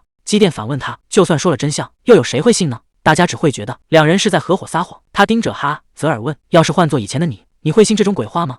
哈泽尔这下彻底没话说了，确实这种事幻谁听了都觉得离谱。基甸回想起那段日子，语气里全是无奈。他说那时候不光是当事人，连在旁边看着的人都觉得是种折磨。光是听基甸描述那道伤疤，泽尔就觉得心里堵得慌，那种疼恐怕比亲身经历还要难受。莱安德罗斯当时到底受了多少罪啊？泽尔突然想起莱安德罗斯曾经对他说过，眼泪这东西是不能憋着的，憋久了心里的委屈就会像石头一样硬，所以他那时候总是觉得胸口闷，就像有什么东西死死压着，怎么也推不开。泽尔越想越难受，要是那时候自己能陪在他身边，哪怕只是抱抱他，他是不是就不会那么孤独了？基甸看着泽尔，在那次惨痛的经历之后，莱安德罗斯就彻底变了。这10年来，为了撑起这个家，莱安德罗斯到底憋了多少委屈，恐怕只有他自己知道。基甸说了一句最扎心的话：“你迟早是要离开这里的。”所以他求泽尔，要是真为了莱安德罗斯好，就别再让他经历一次当年的痛苦了。天色渐渐暗了下来，泽尔一个人坐在树下，脑子里乱成一团。他心里很清楚，按照原本的剧本，莱安德罗斯应该娶莉莉安斯，过上那种顺风顺水的生活。可现在呢？自己就像个突然闯进来的外人，把人家原本定好的命数全给搅和乱了。这下泽尔彻底迷茫了，他留下来到底是救赎还是另一种伤害？他觉得自己就是那个罪魁祸首，把莱安德罗斯伤得那么深，以后到底该怎么办？就在他难受的不行的时候，脸上突然湿漉漉的，这一下把他吓得够呛，整个人直接跌坐在地上。定睛一看，原来是这匹白马，他怎么一个人跑这儿来了？主人又去哪了？看着这大家伙凑过来，泽尔总算笑了出来。刚才那股子愁云惨雾一下子被冲散了不少，看来这小家伙是看他不开心，特意跑过来安慰他的。这下泽尔心里暖和多了。泽尔拍了拍白马，说：“谢谢你啊，我现在都回去了。刚才我确实是在逃避现实。”他摸着马儿的小脑袋，还跟他拉了个勾，说：“下次要是再见面，就给你带冰糖吃。”不过泽尔心里也没底，毕竟谁也不知道到时候他还在不在这个地方。看着泽尔远去的背影，这马儿倒是挺有灵性，一直站在原地盯着看。可谁能想到，这马的主人其实一直就在后头。莱安德罗斯就这么静静的站着，刚才那一幕他全看在眼里了。他这眼神里藏着不少事，看着泽尔离开的方向，半天都没挪窝。就在泽尔刚才坐过的地方，草丛里亮闪闪的，好像掉了什么重要的东西。泽尔这下彻底慌了，翻遍了所有地方，结果还是什么都没找着。莉莉安斯送他的那条项链，竟然就这么弄丢了。要是真找不回来，他以后哪还有脸去见莉莉安斯？他不死心的继续翻找，觉得肯定就在这附近丢的。可这黑灯瞎火的，上哪儿找去啊？就在这时候，身后突然传来一阵动静，泽尔吓得赶紧回头，谁能想到莱安德罗斯竟然就站在门口，这下场面可尴尬了。泽尔赶紧解释自己在找项链，还埋怨对方走路没声音，大半夜的确实挺吓人。结果莱安德罗斯二话没说，直接扔过来一个盒子，原来项链掉在了井边，刚好被他给捡着了。拿回这件宝贝，泽尔总算松了一口气，他这才反应过来，肯定是刚才跟那匹白马闹腾的时候，不小心把东西给弄丢了。可转念一想，这事儿逻辑不对啊，项链掉在那么偏的地方，怎么偏偏被莱安德罗斯捡到了？难道刚才在井边的时候，他一直就在旁边看着了？看着莱安德罗斯自顾自喝酒的背影，泽尔这心里又开始犯嘀咕了。他心里很清楚，莱安德罗斯平时得靠安眠药才能睡着，这要是跟酒混着喝，那可是要出人命的。虽然泽尔觉得自己只是个过客，但这会儿实在没法装看不见。他大着胆子劝了一句：“公爵大人，要喝酒一起喝太危险了。”莱安德罗斯半天没接话，气氛一下子变得有点怪。结果他一开口，问了个完全不挨着的问题：“你到底是从哪儿来的？”泽尔这下彻底懵了，还没等他想好怎么编，莱安德罗斯突然逼到了跟前，这下连退路都没了。他死死盯着泽尔问：“你心里是不是早就有人了？那个人到底在哪儿？”莱安德罗斯还是不肯松口，非要问出那个男人到底是谁，现在又躲在哪里。泽尔沉默了半天，终于还是开口了。他说那个人就在这个帝国，虽然两人才刚认识没多久，却总觉得已经相识了很久。莱安德罗斯听完这话，突然转了话题，问他手上的伤好了没。可泽尔却一脸纳闷，说自己根本就没受过伤。气氛一下子变得有点微妙。莱安德罗斯自顾自地喝着酒，说他心里其实也住着一个人，只是现在再也见不到他了。这话一出，泽尔整个人都愣住了。莱安德罗斯突然凑近，盯着泽尔问了一个扎心的问题：“既然你说心里已经有人了，那要是哪天那个人不在了，你会找个新人代替他吗？”泽尔一下子被问住了。如果现在的他是高桥美玲，他肯定会毫不犹豫地说，这辈子绝对不会忘记深爱的人。可现在的他是泽尔，为了生存，他必须做出不一样的选择。他说，如果真的没得选，他会重新开始。听到这个回答，莱安德罗斯并没有生气，反而露出一副看透一切的样子。只要你能过得开心，哪怕是撒谎，我也愿意陪你演下去。泽尔补充了一句：“都说告别的痛苦得靠一段新感情来治愈。”莱安德罗斯听完，只是淡淡的回了句：“是吗？”这天聊到这儿，莱安德罗斯也没打算再待下去，他头也不回的走了，只留下泽尔一个人对着空荡荡的屋子发呆。只要你能过得开心就好。莱安德罗斯最后留下的这句话，听着总让人觉得他话里有话。转眼1个月过去了，在这个世界的第一个夏天，正悄悄地跟在后头。泽尔抱着东西穿过花园，这日子过得倒是挺安稳。可有些事注定没法一直平静下去。就在不远处的花丛边，塞勒斯正在那儿画画，旁边的人不是别人，正是莉莉安斯。按照原著的剧情，莉莉安斯就是塞勒斯的灵感缪斯。就在这时候，塞勒斯直接开口问哈泽尔：“你在这儿忙活什么呢？”莉莉安斯笑着朝这边招手，催促着说：“快点过来啊！”塞勒斯在旁边忍不住抱怨：“你去了这么久才回来，我还以为你跑去挖井了呢。”哈泽尔看着眼前的两人，心里直犯嘀咕，自己好像完全错过了离开的最好时机。塞勒斯指着画作问哈泽尔：“你来看看这个。”莉莉安斯推荐用青金石颜料，你觉得怎么样？我想把这颜色画在裙子上。哈泽尔一听，整个人都愣了，那可是非常昂贵的材料啊，真的有必要做到这个地步吗？塞勒斯却是一脸认真，他可不想让莉莉安斯觉得有任何失礼的地方。莉莉安斯在旁边一脸期待地问：“你觉得好看吗？”哈泽尔看着他们两个，心里暗暗琢磨，如果用上这么好的料子，应该也能给莱安德罗斯留下一个好印象吧。塞勒斯盯着哈泽尔，眼神里全是怀疑，他直接拆穿说：“你在撒谎。”哈泽尔这下彻底慌了，支支吾吾半天，一句话也接不上来，这气氛尴尬的让人想抠地。好在塞勒斯没打算深究，他转过头去，把注意力重新放回画板上，问旁边的莉莉安斯：“你觉得这幅画怎么样？”这是他前2天在酒馆画的。莉莉安斯凑过去仔细看了看，笑着夸奖说：“这画里的氛围真好，感觉都能听到酒馆里热闹的声音。”塞勒斯听完没吭声，只是若有所思地应了一声。紧接着，他突然转头看向哈泽尔，问他是不是也这么想。哈泽尔看着塞勒斯那认真的眼神，一时间竟然不知道该怎么开口了。塞勒斯笑着凑过来，直接把哈泽尔的老底给揭了。他说：“你知不知道自己撒谎的时候全写在脸上了？”这下哈泽尔彻底没话说了。塞勒斯转头看向莉莉安斯，感叹还是莉莉安斯更有审美眼光。就在气氛快要降到冰点的时候，莉莉安斯赶紧出来打圆场，她拉着哈泽尔的手安慰道：“每个人对艺术的看法都不一样，你刚才的感觉并没有错。”哈泽尔赶紧摆手说自己没那么好，可旁边的塞勒斯又开始拆台了。他笑着跟莉莉安斯说：“你那是还没见识过他的厉害。”塞勒斯直接把旧账翻了出来，谁家好人会当面说我的画一点商业价值都没有？莉莉安斯还在那儿努力打圆场，非说这肯定是哈泽尔在夸他。这话听得塞勒斯整个人都懵了，这逻辑谁能听得懂啊？哈泽尔在一旁听得头都大了，这俩人吵架非要带上他，他现在只想求求这两位，有什么话你们自己私下说行吗？哈泽尔这下是真坐不住了，他头也不回地跑出去，任凭后面的人怎么劝都没用。而此时在楼上的窗边，莱安德罗斯正静静地看着这一切，他脸上的表情让人捉摸不透。他没在窗前停留太久，直接转身走向房间深处，路过那幅昏暗的画像时，连脚步都没顿一下。看这架势，他心里显然已经有了别的打算。刚才闹得那么僵，现在这顿饭吃的更是尴尬。莉莉安斯主动找话题，夸这儿的葡萄酒出名，还搬出自己老爸来套近乎。结果莱安德罗斯根本不接茬，就回了几个字：“是这样吗？”这天儿聊的简直要把人给噎死。莉莉安斯还没放弃，赶紧自嘲说自己不懂酒，又问这酒是不是像糖一样甜。结果莱安德罗斯更绝了，直接回了一句：“谁知道呢？”站在旁边的哈泽尔都看傻了，这哪是在吃饭啊，简直是大型处刑现场。这两人根本就不在一个频道上，照这么聊下去，这顿饭怕是没法收场了。按理说这顿饭本来就该吃的挺尴尬，可现在的局面比预想的还要糟糕，全场就看莉莉安斯一个人在那儿拼了命地找话题，结果根本没人搭理他，这哪是约会啊，简直就是莉莉安斯的独角戏，看着都让人觉得心酸。哈泽尔在一旁实在看不下去了，这气氛冷得让人直打哆嗦。他心里比谁都清楚，这两人现在的关系跟原剧情里写的完全对不上号，归根结底还是因为之前发生的那些事，把一切都给搅和乱了。哈泽尔越想越觉得自责，要是剧情因为他彻底跑偏，那后面的大事可就全完了，绝对不能就这么算了。今天这顿饭可是把剧情拉回正轨的唯一机会。哈泽尔心里很清楚，如果再这么折腾下去，莱安德罗斯受到的伤害只会更深。虽然基甸之前特意叮嘱过，说未来的事情不是他的责任，让他千万别有负罪感，可看着眼前的局面，哈泽尔根本没法当成没看见。莱安德罗斯心里的那道疤，还有现在这一团乱麻的现状，全都是因为他才变成这样的。既然事情因他而起，那他就是那个唯一该负责的人，不管付出什么代价，他都必须把一切拉回正轨。就在哈泽尔下定决心的时候，莱安德罗斯突然停下了动作，那眼神看得人心里发毛。莉莉安斯还在努力挽回气氛，她笑着说自己特意让后厨准备了家乡菜，希望能合他的胃口。可这话刚说完，莱安德罗斯整个人都不对劲了。莉莉安斯看他没反应，还小心翼翼地叫了他一声，结果呢，这盘所谓的家乡特产一桌，直接把莱安德罗斯给看傻了。这下可好，气氛不仅没缓和，反而变得更诡异了。莉莉安斯正忙着套近乎，说他家乡的海边风景一绝，尤其是傍晚的时候，还想约着公爵大人哪天去转转。可大海这两个字对旁边的哈泽尔来说完全是另一种滋味，这一下直接把他拽回了以前。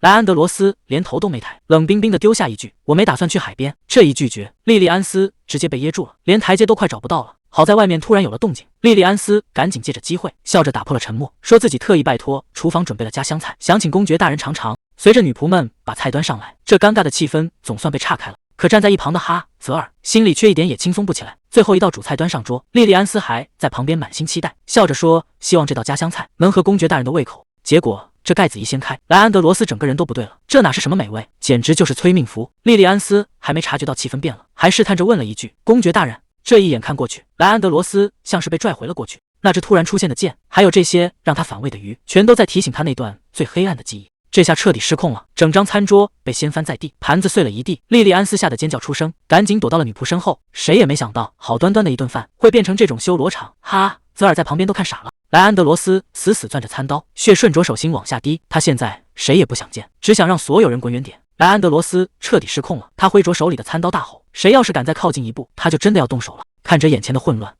泽尔心里明白，自己只是个外人，现在已经没法再插手了。毕竟能在这个时候真正安抚莱安德罗斯的人，只能是莉莉安斯。可看着被吓坏的莉莉安斯，这烂摊子真的能收场吗？按理说，只要莉莉安斯能打开心扉，剧情就能回到正轨了。可看着莱安德罗斯现在这副痛苦的样子，泽尔心里那道坎怎么也过不去。他实在没法就这么干看着，不管什么原著剧情了，救人要紧。泽尔想都没想，直接冲了过去，一把扯下自己的围裙。他动作飞快，直接挡在了莱安德罗斯面前，把那些让他发疯的鱼全给盖住了。这一下让原本快要崩溃的莱安德罗斯整个人都愣住了。泽尔赶紧跑过去问莉莉安斯有没有受伤。莉莉安斯摇了摇头，可他现在更担心的是倒在地上的莱安德罗斯。泽尔小声告诉莉莉安斯，公爵这是在战场上留下了心理阴影。这下莉莉安斯总算反应过来了，看着还在地上挣扎的莱安德罗斯，莉莉安斯终于鼓起勇气走到了他身边。他轻轻把莱安德罗斯抱进怀，就像在安抚一个受惊的孩子。看着这一幕，泽尔总算松了口气，只要这两个人能和好，那一切就都值了。就在这时，泽尔默默转过身，准备离开这个已经不再需要他的地方。按照原著的剧本，莱安德罗斯和莉莉安斯从此就会慢慢靠近，最后走向幸福的结局。那些痛苦的过去也会变成一段可以笑着谈起的往事。泽尔心里很清楚，只要自己现在离开，一切都会回到正轨。他头也不回地往外走，哪怕身后有人再叫他的名字，他也没有停下脚步。既然已经帮他们走到了这一步，那自己的选择就绝对没有错。刚才还说要走的潇洒，结果转头天就变了。这雨下的可真不是时候，把原本就乱的心思全给浇透了。泽尔一个人躲在花园里，连个躲雨的地方都没找。他嘴上说着是为了剧情好，可心里那股委屈劲儿，只有他自己知道。这种天气最容易让人胡思乱想。泽尔忍不住感叹，下雨天果然会让人的情绪变得特别脆弱。就在他最狼狈的时候，头顶的雨突然停了。谁能想到，这时候出现在他身边的竟然是塞勒斯。塞勒斯撑着伞站在雨里，居然说这种天气最适合画画。塞勒斯随手递过来一瓶酒。泽尔吓了一跳，赶紧说自己还在干活，万一被发现上班喝酒，肯定会被开除的。结果塞勒斯倒是一脸淡定，让他直接说是他的命令就行。借着这股劲儿，泽尔说出了心里话，刚离开家乡出来打工，这女仆的日子确实不好过。塞勒斯突然冒出一句，这世上让人难过的事多了去了，大人想哭的时候就该痛痛快快哭出来。泽尔一时间不知道该怎么接话。塞勒斯看他一直傻站着，催他赶紧坐下歇会儿。泽尔还在犹豫，说自己身上全是水，怕把沙发给弄脏了。结果塞勒斯根本不听这套，一把就把他拽到了身边，还抱怨说，你怎么老是拒绝我？这下泽尔没法再推脱了，只能乖乖坐好，小声说了句谢谢。可坐近了一看，泽尔才发现不对劲，塞勒斯脸上居然带着伤，这伤是怎么来的？塞勒斯自己好像还没当回事。塞勒斯倒是挺坦诚，说自己在酒吧撒野，结果被人揍了一顿，直接扔了出来。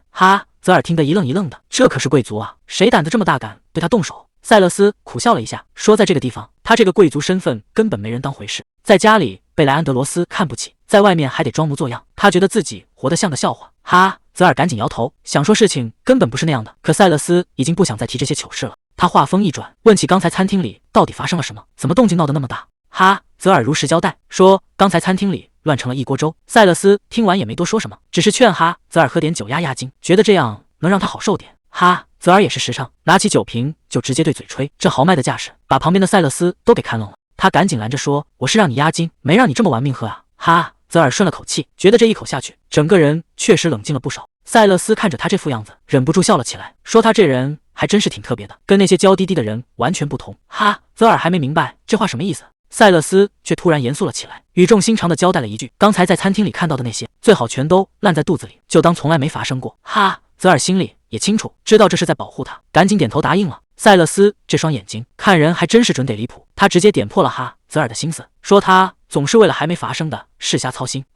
泽尔这下彻底愣住了，忍不住问他，难道塞勒斯大人还会预言不成？塞勒斯听完直接笑出了声，他说泽尔看着挺深沉，其实心思单纯的很，心里想什么全都写在脸上了。紧接着塞勒斯冷不丁冒出一句，不过我倒是挺喜欢你这一点的。这话一出，泽尔整个人都僵在那了，完全没反应过来这是什么意思。塞勒斯也没打算解释，他顺手拿起了画笔，让哈泽尔乖乖坐好。他打算给哈泽尔画张相，还顺便提了个要求，让他趁着这个机会把心里憋着的那些真心话全都说出来听听。塞勒斯这嘴可真是不饶人，直接把哈泽尔的现状给点破了，说他不仅翘班，还偷偷喝了酒。要是没个像样的借口，这事儿一旦传出去，哈泽尔肯定要吃不聊兜着走。哈泽尔被说的哑口无言，只能在那儿干瞪眼。塞勒斯看着他这副样子，反而觉得他比想象中要成熟不少。不过塞勒斯接下来的话可就有点耍无赖的意思了。他说秘密就是弱点，现在只有他一个人露了底，这对他来说太不公平了。哈泽尔听得一愣一愣的，心想这逻辑也是没谁了，难道非要让他也交个底才行？塞勒斯一边画画一边调侃说，哈泽尔有时候还挺厚脸皮的，这让哈泽尔更尴尬了，赶紧想开口解释几句。塞勒斯倒是大方，直接抛出了一个诱饵，只要哈泽尔先开口，他也会把自己的秘密分享出来。哈泽尔犹豫了半天，看着窗外阴沉沉的天气，心里那道防线终于还是松动了。他深吸了一口气，像是下定了什么决心，终于打算把藏在心里的那些全都给导出来。塞勒斯这笔剑一落下，这交换秘密的游戏就算正式开始了。哈泽尔低声说，我曾经和一个刚认识的人共度了一夜。塞勒斯手里的笔停了，这消息确实够近，可他的反应却让人没料到。塞勒斯笑了笑，就这，你该不会是在拿我寻开心吧？哈泽尔这吓急了，这可是他藏在心里的大秘密，怎么到他嘴里就变味了？塞勒斯倒是一脸淡定，成年人之间这点事不是很正常吗？哈泽尔这下彻底没脾气了，自己鼓足了半天勇气，结果全打在了棉花上，他怎么就忘了对面坐着的可是塞勒斯啊？塞勒斯看他这副样子，忍不住调侃了一句，你今天说话怎么这么冲？该不会是喝多了吧？哈泽尔赶紧摇头否认，这哪是喝酒的事，明明是被他给气的。塞勒斯也没打算深究，他让哈泽尔乖乖坐好，毕竟画画才是正经事。看着塞勒斯专注的样子，哈泽尔总算看明白了，这家伙对画画是真上心，一拿起笔就跟变了个人似的。时间过得飞快，转眼外面就下起了大雨，可那个所谓的秘密真的就这样过去了吗？哈泽尔心里乱成一团，有些话他实在不知道该怎么开口。可还没等他理清楚，塞勒斯却先揭开了自己的伤疤。在他8岁那年，他亲眼看到母亲掉在了天花板上，不管他怎么喊，那个最亲的人再也没给过回应。就在他推开房门的那一刻，他的人生彻底掉进了深渊。塞勒斯彻底崩溃了，他选择了转身逃跑。就因为这一跑，所有的指责都落在了他头上。父亲和莱安德罗斯都觉得是他见死不救，要是当时能喊人帮忙，或者早点把母亲救下来，他是不是就能活下来？可惜这世上没有后悔药，这道伤疤他只能带着一辈子。从那天起，塞勒斯就背上了杀母的罪名。哈泽尔听得心里咯噔一下，这故事他以前听莱安德罗斯提过。更让他想不通的是，既然经历了那种惨剧，他现在怎么能说得这么冷静？塞勒斯和莱安德罗斯这对兄弟不仅长得一模一样，连心里的伤疤都如出一辙，可他们面对痛苦的方式却完全不同。明明同病相怜，这两人却恨对方恨到了骨子里。看着眼前的塞勒斯，哈泽尔突然想到了自己和姐姐，这种血浓于水的恨，到底什么时候是个头？塞勒斯看着哈泽尔的表情，自嘲地问他，是不是也觉得他很窝囊？毕竟在所有人眼里，他就是那个见死不救的胆小鬼。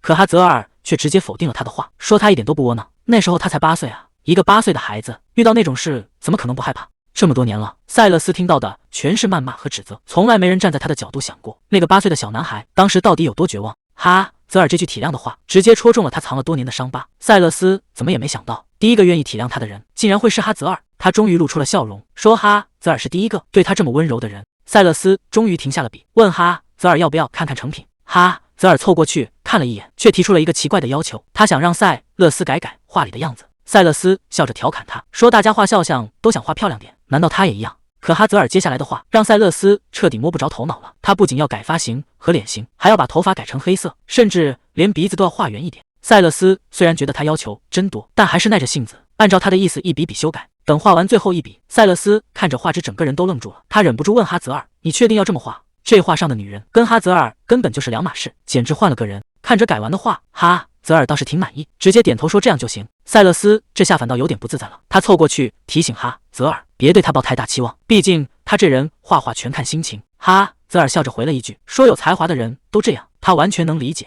这话一出，塞勒斯直接没词了，估计长这么大还没人这么肯定过他。看着哈泽尔这副样子，塞勒斯总算反应过来了，调侃说他喝醉了之后，整个人变得挺有意思。哈泽尔还没反应过来，反问自己这是醉了。塞勒斯指了指他的脸，说照这个样子看，明天早上起来肯定有他瘦的。哈泽尔这下才开始发愁，这酒的后劲儿一上来，明天怕是真要出大问题了。塞勒斯催着哈泽尔赶紧坐好，趁着酒劲还没完全上头，得赶紧把这话给收尾了。看着眼前的哈泽尔，塞勒斯心里突然松快了不少，原来自己还能笑得这么轻松，甚至还琢磨着要不要给画里的人再加点气色。哈泽尔还不忘放狠话，要是敢把他画丑了，绝对要让他原地重画。塞勒斯也就这么笑着应下了。画室里安静的只剩下画笔声，可塞勒斯看着对面的哈泽尔，心里却泛起了嘀咕：到底是谁醉了？看着哈泽尔现在的样子，他突然觉得真正醉了的那个人，搞不好是他自己。塞勒斯昨晚还真没说错，这酒的后劲儿，一觉醒来全找上门了。哈泽尔现在整个人都不好了，胃里翻江倒海的。但这还不是最要命的，最让他崩溃的是，昨晚到底发生了什么？他竟然一点都记不起来了。看着脑子里那些零碎的画面，哈泽尔恨不得当场发誓，这辈子再也不碰酒了。可就在他后悔的不行的时候，耳边突然传过来一个声音，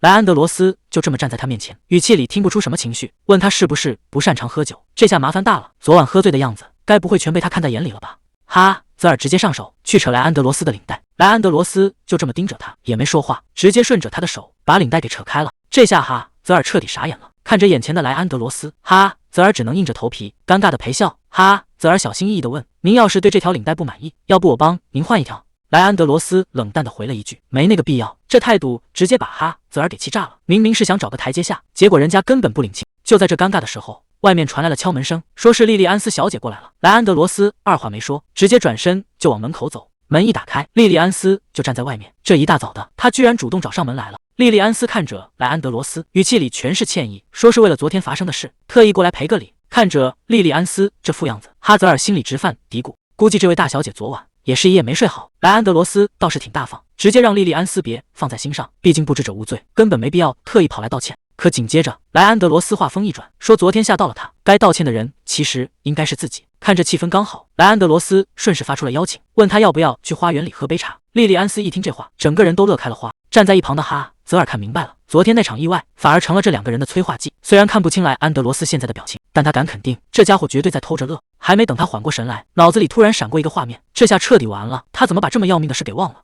昨天喝醉之后，他不仅胆大包天，居然还让塞勒斯把那一幕给画了下来。这哪是画画呀，这简直是亲手递给对方一个把。要是这幅画被莱安德罗斯看见，那他这辈子就算交代了。哈泽尔急得满院子找人，必须赶在出事前把画拿回来。记得塞勒斯说过，今天天气好，他要去外面写生。可这花园这么大，他到底钻哪儿去了？就在哈泽尔急得团团转的时候，前面好像有动静。哈泽尔紧赶慢赶，总算在喷泉边瞧见个金发背影。他想都没想就冲了上去，生怕晚一秒那幅画就要传遍全家。还没等对方回头，哈泽尔就急着劝他把昨天的画给扔了，甚至还找了一堆借口，说那画既卖不出去，又浪费材料，反正就是要把那段黑历史彻底抹掉。可谁能想到，这人一开口，哈泽尔整个人都僵住了。这声音根本不是塞勒斯的。等对方转过身来，哈泽尔这下是真的踢到钢板了。站在眼前的居然是莱安德罗斯。莱安德罗斯听得一清二楚，他这会儿正纳闷呢，塞勒斯居然还背着他在家里画了别的女人。莱安德罗斯一开口就把哈泽尔问住了，塞勒斯是不是带别的女人回家了？哈泽尔这下百口莫辩，支支吾吾的想解释，可话到嘴边又不知道怎么说。莱安德罗斯根本不打算放过他。那你刚才说的女人的照片又是怎么回事？这下哈泽尔彻底没退路了，眼看对方一步步逼近，这要是说错一个字，秘密可就全保不住了。就在哈泽尔快要穿帮的时候，塞勒斯突然站了出来，他直接把哈泽尔护在身后，问莱安德罗斯找他的助手有什么事。莱安德罗斯这下更来劲了，他冷笑着反问：助手，你在这宅子里居然还有同伙？塞勒斯根本没打算退让，他提醒莱安德罗斯，大白天的，难道你想在这儿跟我大吵一架？可莱安德罗斯完全不吃这一套，他还是揪着那个问题不放。我再问最后一遍，昨天画的那个女人到底是谁？塞勒斯这回是真护犊子，他直接把哈泽尔挡在身后，冷着脸告诉莱安德罗斯，不管你误会了什么，昨晚我都没带任何人回来，赶紧离他远点。看着哈泽尔被吓成那样，塞勒斯语气更重了，你现在的样子已经吓到他了。莱安德罗斯听完反而笑出了声，他一脸玩味地打量着两人，什么时候你们两个的关系变得这么好了？在他看来，这简直就是合伙把他当傻子耍。明明之前还口口声声说没关系，结果呢？莱安德罗斯接下来的话简直是在往塞勒斯心口上扎刀子。他说，难道是因为你那个心上人死了，所以这么快就变心了？这话一出，现场的气氛彻底炸了。塞勒斯气得大吼，你刚才说什么？他再也忍不下去了，派人盯着他也就算了，现在竟然还想挑拨离间，这日子真是没法过了。莱安德罗斯不仅没收敛，反而把责任全推到了塞勒斯身上。莱安德罗斯冷冷地说，要不是你天天在外面惹麻烦，家族的威信怎么会一落千丈？听到这话，塞勒斯直接被气笑了，他反驳道，真正毁掉家族名声的人是你，胸口都被人刻了十字架，居然到现在还没清醒过来。这下直接戳中了莱安德罗斯的痛处，两人的矛盾彻底激化了。莱安德罗斯质问道，你刚才说什么？眼看两兄弟就要彻底动手，哈泽尔再也顾不上害怕了，他直接冲到两人中间。哈，泽尔急切的解释，这全都是误会。塞勒斯大人昨晚真的是一个人回来的，请您一定要相信我。哈，泽尔这一嗓子直接把莱安德罗斯给喊懵了。原本以为他会大发雷霆，结果他居然半天没说出话来。哈，泽尔心里直犯嘀咕，虽然架势不吵了，但这气氛怎么反而更怪了？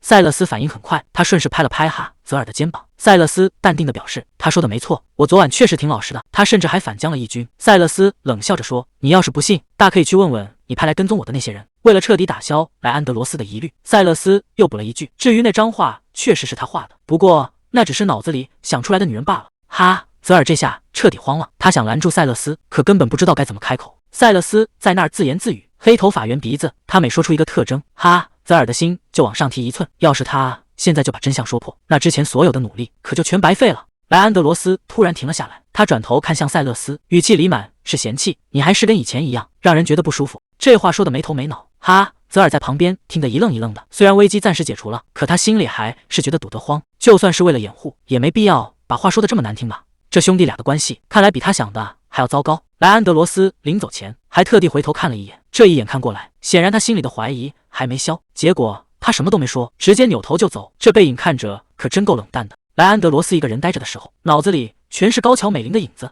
高桥美玲笑着自我介绍，说她的名字是美丽山峰的意思，这声音就像刻在她脑子里一样。不管过去多久，这些记忆始终没法抹掉，反而越来越清晰。时间一下子回到了10年前，那是莱安德罗斯刚回到这里的时候。当时的他根本不敢相信，还以为自己是在做梦，可这一切竟然全是真的。高桥美玲当时笑着说，想在分别之后也能记住他。这话听着就像在告别。莱安德罗斯本来以为这只是个比平时更真实的梦，可那种真实感让他根本分不清虚实。那天的一切都太清晰了，不管是温度还是气息，都让他觉得这个女人是真实存在的。随着时间一点点过去，高桥美玲在他心里的样子反而越来越清楚，怎么都抹不掉。就在他沉浸在回忆里的时候，耳边突然传来一声称呼，公爵大人。这一声直接把他拉回了现实。基甸看着莱安德罗斯问，你累了吗？莱安德罗斯摇了摇头，只是在想别的事。基甸接着汇报，塔纳托斯大人已经在会客室等着了。莱安德罗斯追问了一句，你跟他接触过了？基甸点点头，刚才已经握过手了，看样子他是带着皇帝的催婚令来的，不过应该还有别的公事要谈。既然人都到了，莱安德罗斯也没打算躲着，直接推门进了会客室。莱安德罗斯刚进屋，塔纳托斯就主动打了个招呼，好久不见。莱安德罗斯可没打算跟他叙旧，冷冰冰的回了一句，我不记得咱们的关系好到可以互相寒暄。塔纳托斯倒是一点不尴尬，笑着解释说，我看你比平时更累，所以才多问了一句。这回他过来是代表皇帝传达朝圣的日程，这可是正经公事。塔纳托斯开门见山，这次出发的时间要比去年提前整整1周，因为根据预言家的推算，今年会有罕见的大雪，南方的积雪甚至能没过小腿。莱安德罗斯听完这话，心里已经有数了，看来这老天爷确实没打算给人类好脸色看。每隔4年，皇帝都要带着贵族们在冬天搞巡游，这可不只是为了视察边境，更是在向地方势力显摆皇权。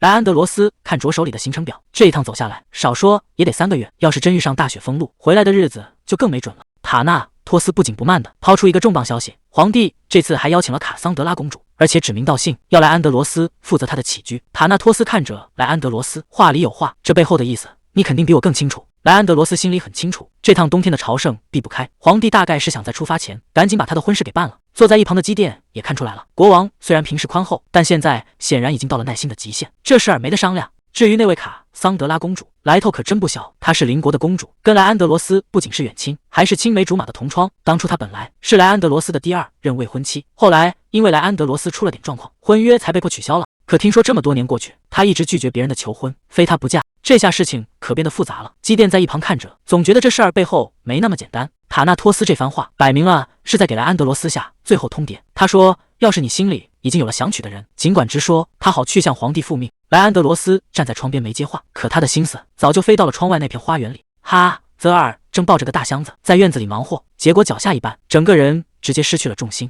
就在那一刻，莱安德罗斯在楼上看得清清楚楚，有些感情可能就是从那个时候开始悄悄变了味儿。莱安德罗斯看着窗外，心里却怎么也平静不下来。他总觉得哈泽尔身上有种说不出的熟悉感，明明他和记忆里的人长得一点都不像。莱安德罗斯语气冷淡，说自己根本没有什么心上人，他会按计划处理好一切，绝不会耽误巡游的行程。这话说得干脆利落，可只有他自己知道，有些东西一旦丢了，就再也找不回来了。一封来自老家的信，让哈泽尔心里咯噔一下。信里全是当妈的唠叨，问他新工作顺不顺心，怎么这么久都不给家里报个平安。哈泽尔这才猛地意识到，原来这个身份还有一对这么疼他的父母。可这封信他根本不敢回，当妈的直觉最准了，只要他一动笔，冒牌货的身份分分钟就要露馅。这下真是进退两难。看着手里的信，泽尔也想起了自己的亲生父母，自己在那边突然没了消息，他们现在该有多难过？有没有好好吃饭？有没有生病？这种隔着时空的惦记才是最折磨人的。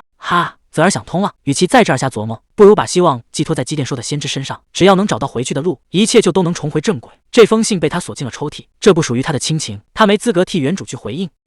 泽尔来到了花园，可决定好下，心里这道坎儿却难过。要是真的一点音讯都没有，那对老夫妻该有多揪心啊！既然不能写信，泽尔琢磨着能不能弄出点别的东西来代替，既能报平安，又不会暴露自己的笔记。正当他在这儿苦思冥想呢，不远处的花园里，莉莉安斯正对着一叠图纸发愁。他问身边的人：“难道我的设计真的这么差吗？”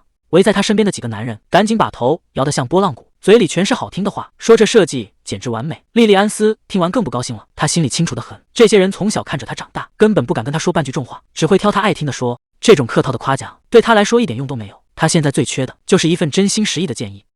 泽尔在一旁全看明白了，看来今天不顺心的可不止他一个人，这帮商会的老熟人确实没法给莉莉安斯当个合格的评委。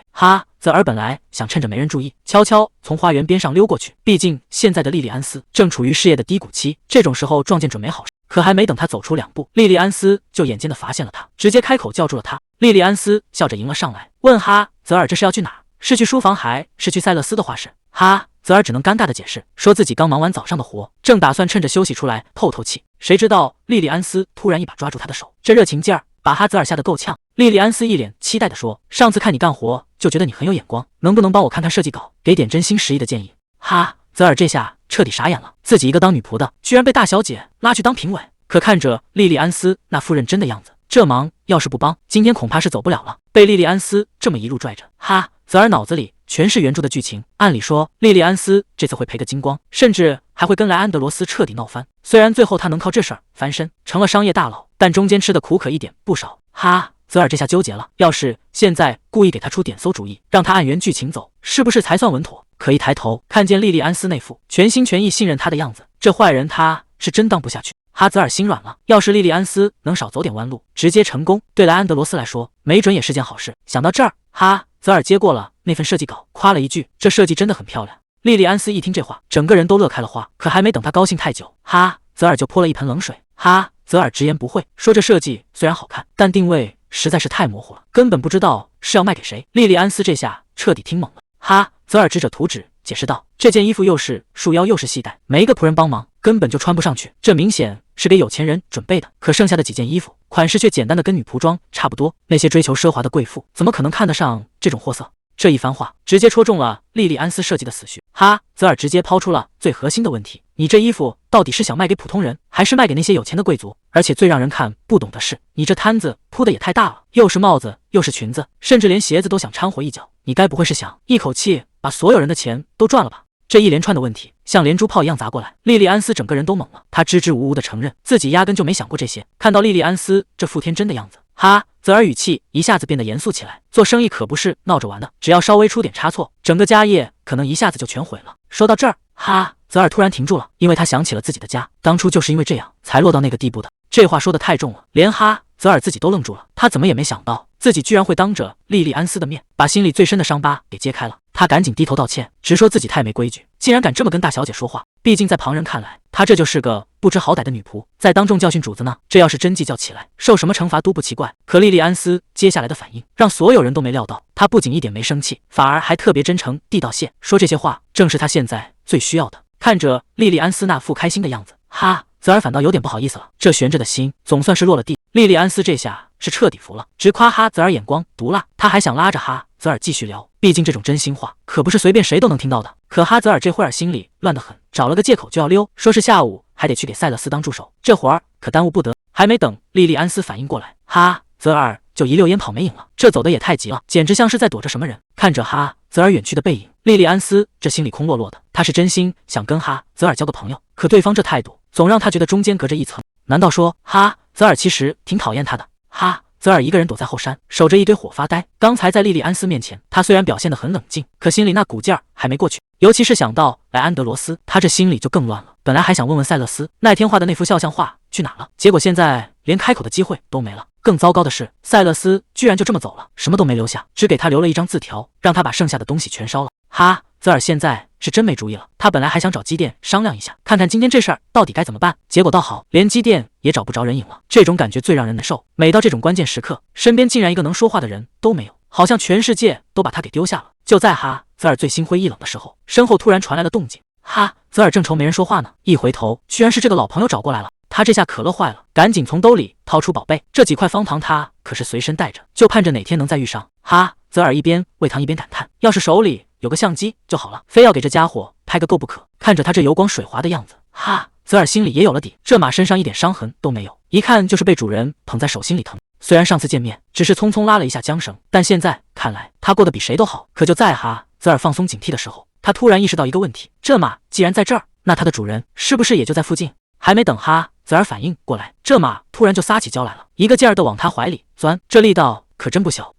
泽尔被撞得连连后退，最后干脆一屁股坐在了草地上。这下可好，糖也喂完了，人也摔得够呛。泽尔笑着拍了拍他，说：“今天真的没有了，吃太多甜的对身体可不好，得适可而止才行。”可这马像是发现了什么，突然停下了动作，耳朵尖儿还动了动，直勾勾地盯着泽尔身后。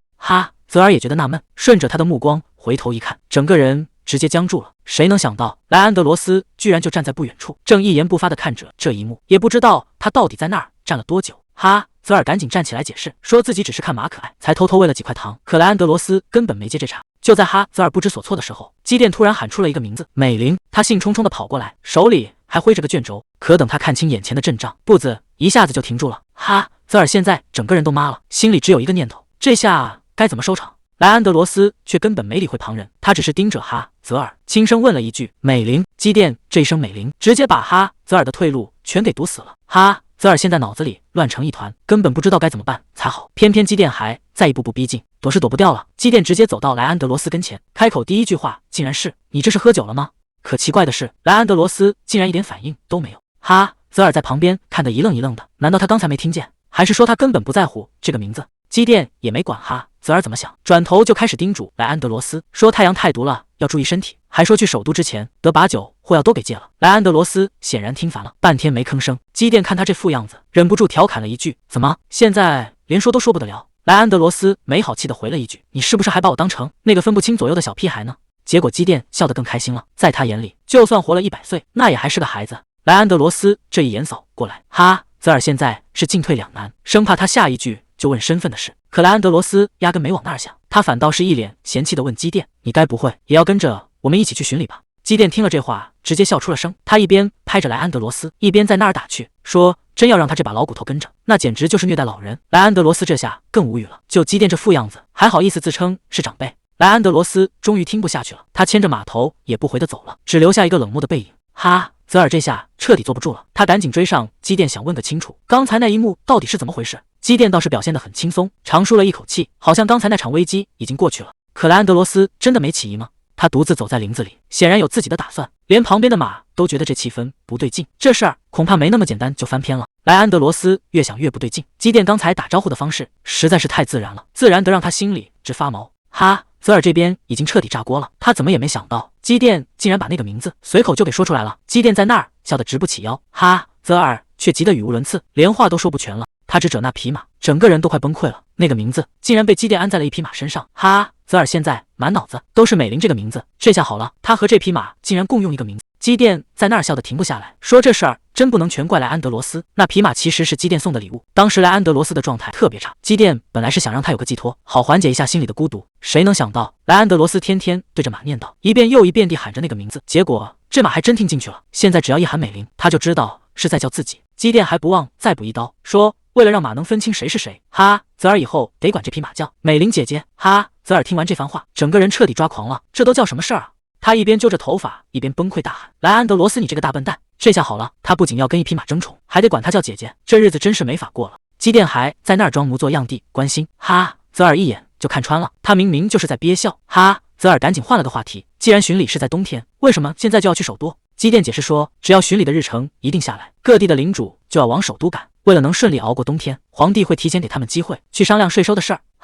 泽尔这才明白，原来这趟行程背后还有这么多利益纠葛。可基甸话锋一转，说这些其实都不重要。他从怀里掏出一封信，说回信已经到了。哈，泽尔还没反应过来，基甸接着补充了一句：“是那位朋友寄来的。”这下哈，泽尔彻底愣住了。难道是那个一直没露面的人？这封信里到底写了什么，能让基甸这么严肃的拿出来？哈，泽尔把信拆开，这第一句话就让他心凉了半截。对方居然知道这个世界其实只是一段文字，而哈泽尔是个来自异世界的陌生人。这秘密藏得这么深，竟然被这封信的主人一语道破。对方直言这事儿确实有意思，成功勾起了他的好奇心。可话锋一转，这人就开始谈钱了，说自己从不免费展示能力，连路上的时间成本都得算得清清楚楚。哈，泽尔这下是真无语了，堂堂一个永生不灭的先知，居然这么抠门，简直就是个掉进钱眼里的铁公鸡。基甸倒是一脸淡定，说你可以觉得他贪财，但在所有的先知里，这位是最看重自己本事的。信里最后还定下了日子，等秋叶转红的时候，这位神秘人就会正式现身。还没见面呢，哈，泽尔就被这天价咨询费愁得整个人都快虚脱了。基甸赶紧在旁边打圆场，说只要对方了解了情况，肯定不会真的狮子大开口。哈，泽尔一脸怀疑的盯着他，你们两个该不会是合伙，在这儿唱双簧坑我钱吧？基甸笑的那叫一个无辜，直说怎么可能呢？玩笑归玩笑，基甸突然话锋一转，说皇帝的心腹已经到了，正找来安德罗斯谈话呢。而且这事儿对哈泽尔来说，恐怕是个不小的麻烦。哈，泽尔心里咯噔一下，脱口而出问是不是那位卡桑德拉公主也要来了？这可是原著剧情里最让人头疼的角色。基甸点了点头，说消息确实没错，就在入秋之前，那位公主就会正式露面。看着眼前的绿意，哈泽尔心里却乱成一团。秋天一到，真正的风暴就要开始了。基甸试探着问，那位卡桑德拉公主是不是原著里女主角的死对头？哈，泽尔倒是给出了个意外的答案。他说这公主要是放在故事里，开头确实像个反派，但到了后期，她反而成了最靠得住的盟友。基甸凑过去问哈泽尔，既然你连这都知道，那书里有没有我的番外篇？我好歹也是个重要的配角吧？哈，泽尔看着他这副自恋的样子，真是彻底没话说了。这家伙关注点永远这么清奇。哈，泽尔两手一摊，说的那叫一个理直气壮。当初看书的时候，他眼里可全是莱安德罗斯，只要男主不在场，那些剧情他基本上是扫一眼就过，根本没往心里记。紧接着，哈泽尔还反将了一军，他一脸严肃地提醒基甸，之前可是有人专门警告过，绝对不能随便干涉这个世界的走向，所以基甸也得收敛点，别光想着满足自己的那点好奇心。基甸听完这话，只能无奈的笑笑。他觉得哈泽尔这人有时候真是冷酷的可以，一点面子都不给。但实际上呢，哈泽尔心里跟明镜似的，他哪是全忘了呀？只是原著里莱安德罗斯拿的都是高光剧本，所有的糖都在他身上，而基甸在那堆厚厚的剧本里，纯粹就是个负责干杂活的背景板。这种扎心的真相，哈泽尔打算烂在肚子里，绝对不告诉他。谁让基甸之前瞒着莱安德罗斯恢复记忆的事，这就叫一报还一报。哈泽尔这招线学线脉用的那是相当溜，他直接跟基甸谈起了条件。既然你想打听情报，那是不是也得付出点代价？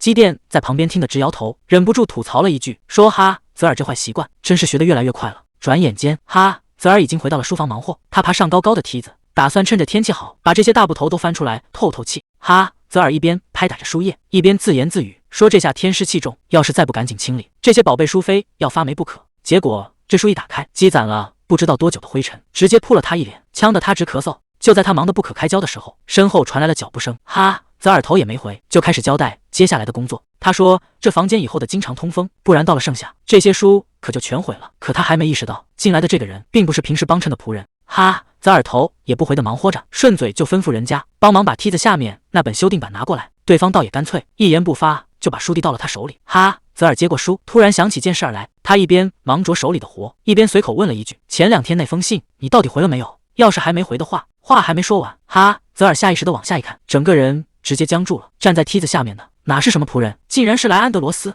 这一下可把他吓得不轻，脚底下一滑，整个人直接从高高的梯子上仰面栽了下去，眼看就要摔个结实。莱安德罗斯眼疾手快，一个箭步冲上去。哈泽尔这下彻底懵了，他试探着睁开眼，对上的却是那张熟悉的脸。看着怀里紧张的不行的哈泽尔，莱安德罗斯突然问了一句，你每次被我抱起来的时候都喜欢把手抵在胸前吗？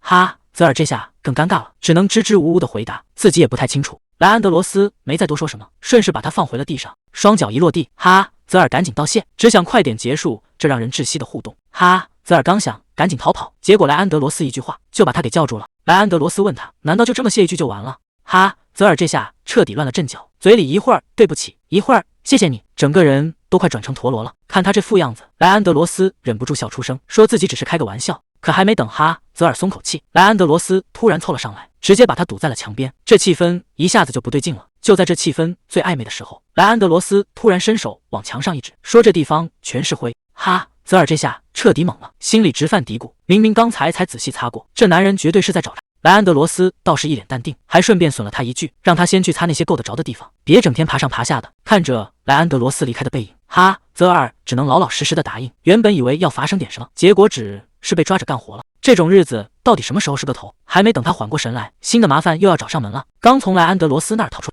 泽尔总觉得身上凉飕飕的，还以为是自己不小心感冒了，结果还没走2步，就又被一个男人给拦住了。泽尔下意识觉得这人肯定是来找莉莉安斯小姐的，谁知道对方却说专门在这儿等他好久了。这下泽尔彻底懵了，要是为了公事大可以改天再来，可这男人接下来的话更让他摸不着头脑。他居然说是特意来道谢的，这无缘无故的，到底是要谢他什么？男人客气地问泽尔，现在方便聊聊吗？两人找了个安静的地方坐下，这男人一开口就开始聊起自家小姐的梦想。他说小姐从小就有个目标，虽然现在离成功还差得远，但商会里的人谁都不忍心说重话，倒不是怕小姐伤心，主要是怕这些实话一出口，他就彻底放弃梦想了。泽尔这脾气上来了，管他什么身份不身份的，直接把话挑明了说，要是真想让自家小姐成功，就要赶紧找个专业的来带，而不是在这儿瞎客气。这话一出，对面的男人直接愣住了。泽尔觉得如果这点打击都受不了，那这梦想也就那么回事。毕竟莉莉安斯都24了，又不是什么14岁的小姑娘，没必要这么小心翼翼的捧着。所以这声谢谢，泽尔根本没打算领情，他纯粹是看不下去才多嘴的。说完这些，泽尔转头就走。可走着走着，他突然反应过来一件事，这事儿好像有点不对劲。明明记得书里写着，那个阿彻的女儿应该还是个10几岁的孩子才对。既然这男人以前是专门卖纪念品的，那在挑礼物这方面，他绝对是行家。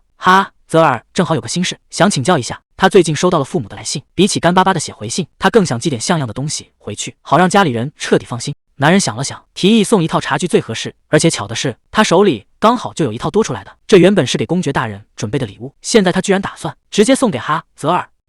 泽尔一听这东西原本是给公爵的，赶紧摆手拒绝，这么贵重的东西，他可不敢随便收下。男人看他态度这么坚决，琢磨了一下，既然直接送不合适，那不如换个法子来办。没过多久，泽尔就回到了花园里，莉莉安斯正等着他呢。看来刚才那个提议已经让他找到了解决办法。那个男人居然提议让泽尔先当小姐的临时顾问，直到找到合适的人选为止。本来只是想帮个忙，结果泽尔这一上手，直接把莉莉安斯给惊着了。莉莉安斯看着手里的东西，简直不敢相信，泽尔居然连算账都这么精通，夸他简直无所不能。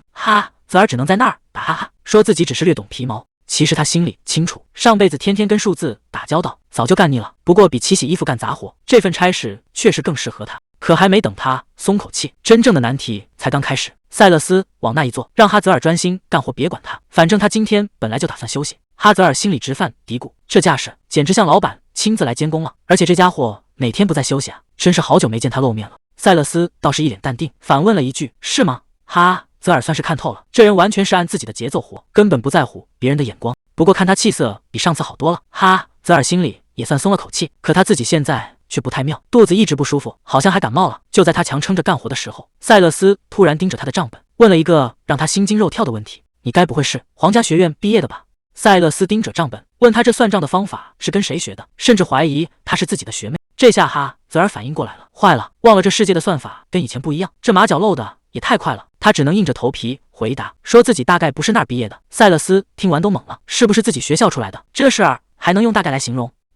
泽尔也是没办法，他哪知道原主以前过的是啥日子，只能在那儿装傻，说时间太久记不清了。结果这晃还没边缘呢，身体先扛不住了。莉莉安斯看他状态不对，吓得赶紧问他怎么了？看这架势，今天这活儿怕是干不下去了。塞勒斯看他一直咳，总觉得他是在硬撑。莉莉安斯倒没想那么多，突然好奇起他的年纪来。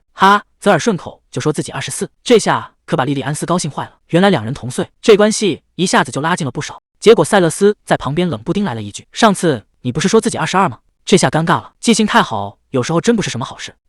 泽尔赶紧改口，说自己记错了，其实就是22。可这前言不搭后语的模样，谁看了都觉得不对劲。塞勒斯直接伸手试了试温度，这滚烫的额头，说明他根本不是记性不好，而是整个人都烧糊涂了。塞勒斯这一摸，直接把泽尔给摸懵了，他自己还没反应过来，难道真的发烧了？既然被当场拆穿，泽尔也没法再硬扛，只能老实交代，说自己确实有点不舒服。莉莉安斯一听急坏了，催着他赶紧回屋休息，甚至还要亲自送他回去。塞勒斯也在旁边帮腔，让他别担心工钱的事，天大的事儿也没身体重要。泽尔这下是真撑不住了，脑子里乱成一团，根本没法继续干活。他只能顺坡下驴，答应先回去休息。塞勒斯嘴上说着是怕他晕倒了给自己添麻烦，可这眼神明显没他说的那么简单。泽尔这下是真的烧糊涂了，看眼前的塞勒斯都带重影的，他还纳闷呢，怎么一下子变出2个塞勒斯大人来了？还没等他反应过来，整个人就开始天旋地转。莉莉安斯和塞勒斯吓得大喊，可这时候说什么都晚了。哈，泽尔只觉得眼前一黑，就这么直挺挺的倒了下去。刚才那一晕可把大家吓得够呛，好在现在总算醒了。一睁眼看到的就是这张熟悉的脸。高桥美玲迷迷糊糊的问：“姐姐？”姐姐轻声回答：“是我。”这下心里的石头总算落地了。姐姐接着说：“我是你在这个世界上唯一的姐姐。”刚才还温情脉脉，结果下一秒就全变了。姐姐一把揪住高桥美玲的衣领：“你为什么要耍我？你那副高高在上的眼神，好像什么都瞒不过你一样，真让人火大。”还没等高桥美玲反应过来，整个人就被重重的推到了墙角。刚才那一推，把最后一点情分也推没了。高桥美玲只能眼睁睁看着对方头也不回的走掉。别走！她在心里喊了10000遍。结果还是撑不住了，这身体早就到了极限，他心里全是委屈，凭什么要让他承受这些？明明以前他们是互相依靠的，怎么现在全变了？日子一晃就过了1个礼拜，哈，泽尔总算能下床走动了。这会儿正陪着塞勒斯作画，虽然平时忙得脚不沾地，但有些事儿那是绝对不能忘的。哈，泽尔端着掉色盘，心里还在犯嘀咕，原来那天突然晕倒是因为感冒撞上了生理期，这理由说出来，连他自己都觉得有点丢人，居然就因为这点小事，直接在大伙面前断了片。塞勒斯一边画画一边感慨，哈，泽尔这体力比想象中还要差劲啊！哈，泽尔没接话，只是觉得那天晕过去的时候，好像做了个特别长的梦，可现在怎么想都记不起梦里到底发生了什么。哈，泽尔脑子里闪过一个模糊的身影，总觉得那天晕倒的时候肯定有人在那儿。塞勒斯停下画笔问：“怎么了？还是觉得不舒服吗？”哈，泽尔摇摇头说：“没，就是有点累了。”塞勒斯嘱咐他要好好吃饭，说他比起刚见面那会儿瘦的实在太厉害了，明明平时也不运动，饭量还越来越小，再这么下去，怕是风一吹人就没了。哈，泽尔这下纳闷了，你怎么知道我不运动？塞勒斯笑了笑说：“我可是靠画人吃饭的，这点眼力劲儿还是有的。”这下哈泽尔看呆了，他笑起来的时候简直和莱安德罗斯一模一样。看着塞勒斯这张脸，哈泽尔心里就一阵烦躁。说起来，他和莱安德罗斯的关系那可真是一言难尽。尤其是每次提到塞勒斯的时候，莱安德罗斯那眼神简直冷到了骨子里。最近这家伙还变本加厉，老是动不动就捉弄他，气得哈泽尔真想狠狠捏一把他那漂亮的鼻子。虽然心里有100个不乐意，但救命之恩还是得认。哈泽尔一边调色一边琢磨，那天自己摔倒的时候，莱安德罗斯怎么就那么巧刚好出现在那儿？这到底是碰巧路过，还是说他根本就是冲着自己来的？哈泽尔心里突然冒出一个念头，难道说莱安德罗斯已经识破了我的身份？这种不安感一旦冒头，就怎么也压不下去了，连带着手里的活儿都出了岔子。塞勒斯放下画笔叹了口气，今天这手感真是不行，完全画不下去。哈泽尔随口问了一句：“这是怎么了？”塞勒斯看着窗外说：“可能是天气太好了，反而让人没法集中注意力。”他冲着哈泽尔招招手，让他站到自己身边来。两人就这么并排站着，看着窗外的景色，谁也没再说话。可就在这时，哈泽尔的目光被远处吸引了，那不是莉莉安斯和莱安德罗斯吗？塞勒斯在旁边悠悠的来了一：“你看他们两个的关系，看起来还真是亲密啊。”放眼望去，莉莉安斯和莱安德罗斯站在一起，确实像是一对璧人。看这架势，他们两个最近走的确实挺近。哈泽尔盯着窗外，心里那块大石头总算落了地。看来之前那些担心全都是自己瞎琢磨。可塞勒斯这会儿却一脸嫌弃，简直不敢相信自己的眼睛。在他印象里，莱安德罗斯根本不是这种人，怎么可能因为陪女人散个步就露出这种表情？难不成是早饭吃坏了肚子？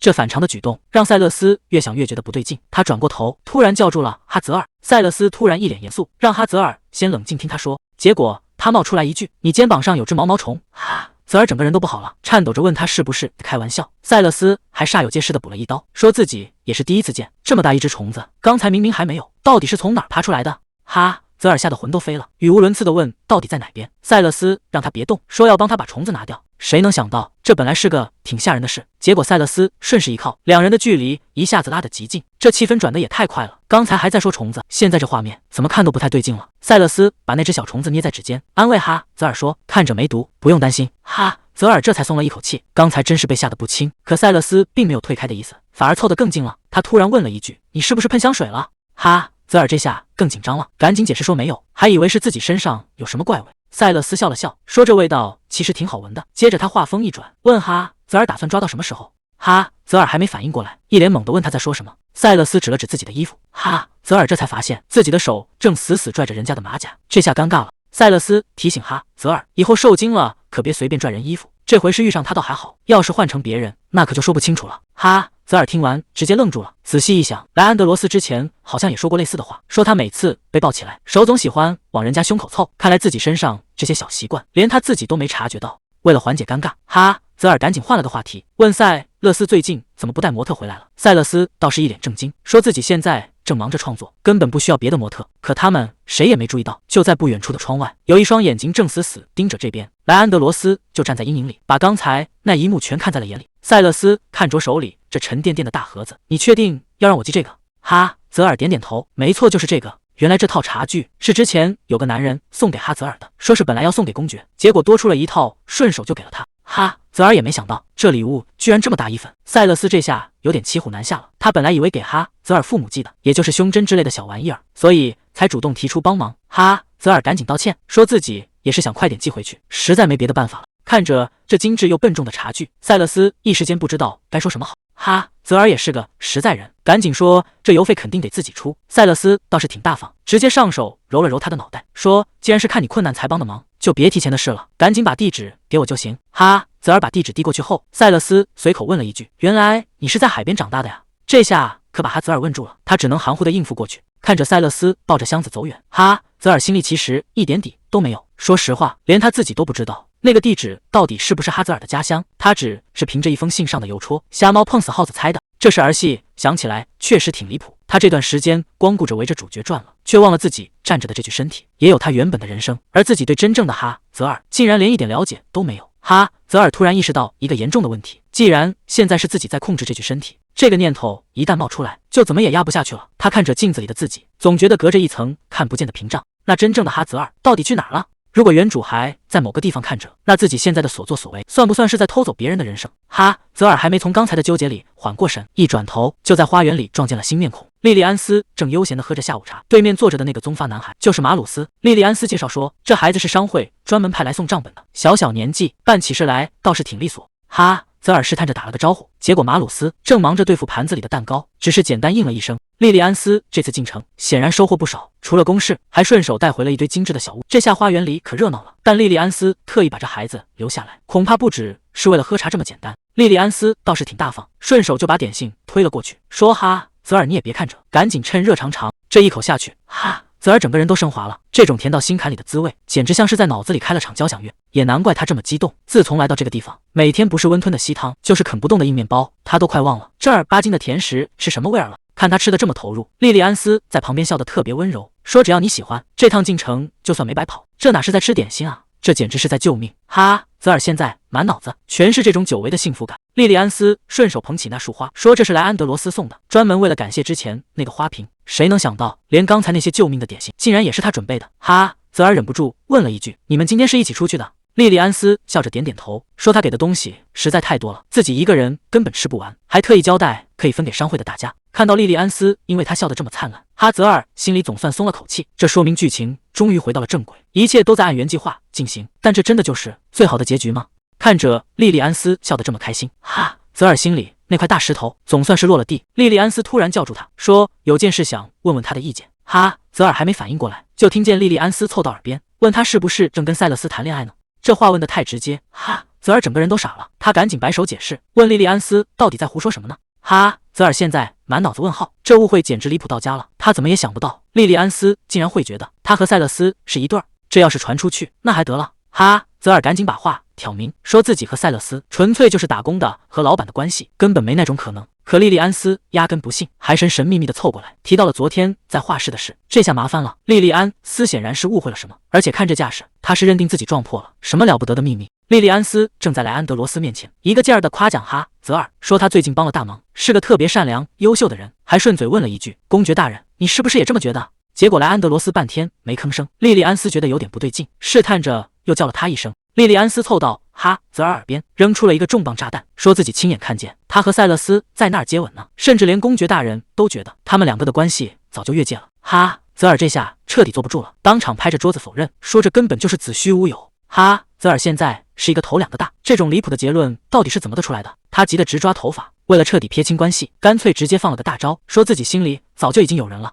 莉莉安斯听完赶紧道歉，说确实是自己搞错了，还主动拉起哈泽尔的手表示歉意。可哈泽尔还没来得及松口气，突然想起一件要命的事。在原著的设定里，莉莉安斯可是个出了名的八卦精，最喜欢打听别人的感情生活。果不其然，莉莉安斯这下更兴奋了，非要问清楚哈泽尔刚才说的那个心上人到底是谁。莉莉安斯这八卦劲儿一上来，那是真要命，他死缠烂打非要问出个所以然。哈泽尔这下真是后悔的想撞墙。本来想辟谣，结果给自己挖了个更大的坑，费了九牛二虎之力。哈，泽尔总算从那个是非之地逃了出来。他这会儿只想赶紧回屋躲着，再也不想提什么心上人的话题了。结果刚上楼，他就发现气氛有点不对劲。谁能想到莱安德罗斯竟然就在前面等等？关键是他站的位置太微妙了，那可是公爵夫人的卧室门口，他大半夜守在那儿，到底想干什么？看着莱安德罗斯站在那儿，哈，泽尔一下子全明白了，原来他是在想念自己的母亲。毕竟在他8岁生日那天，他就永远失去了最亲的人。这种时候还是别打扰他了。哈，泽尔低着头想赶紧溜走，可就在两人擦肩而过的时候，莱安德罗斯突然开口了。他冷不丁问了一句：“你刚才是不是和他接吻了？”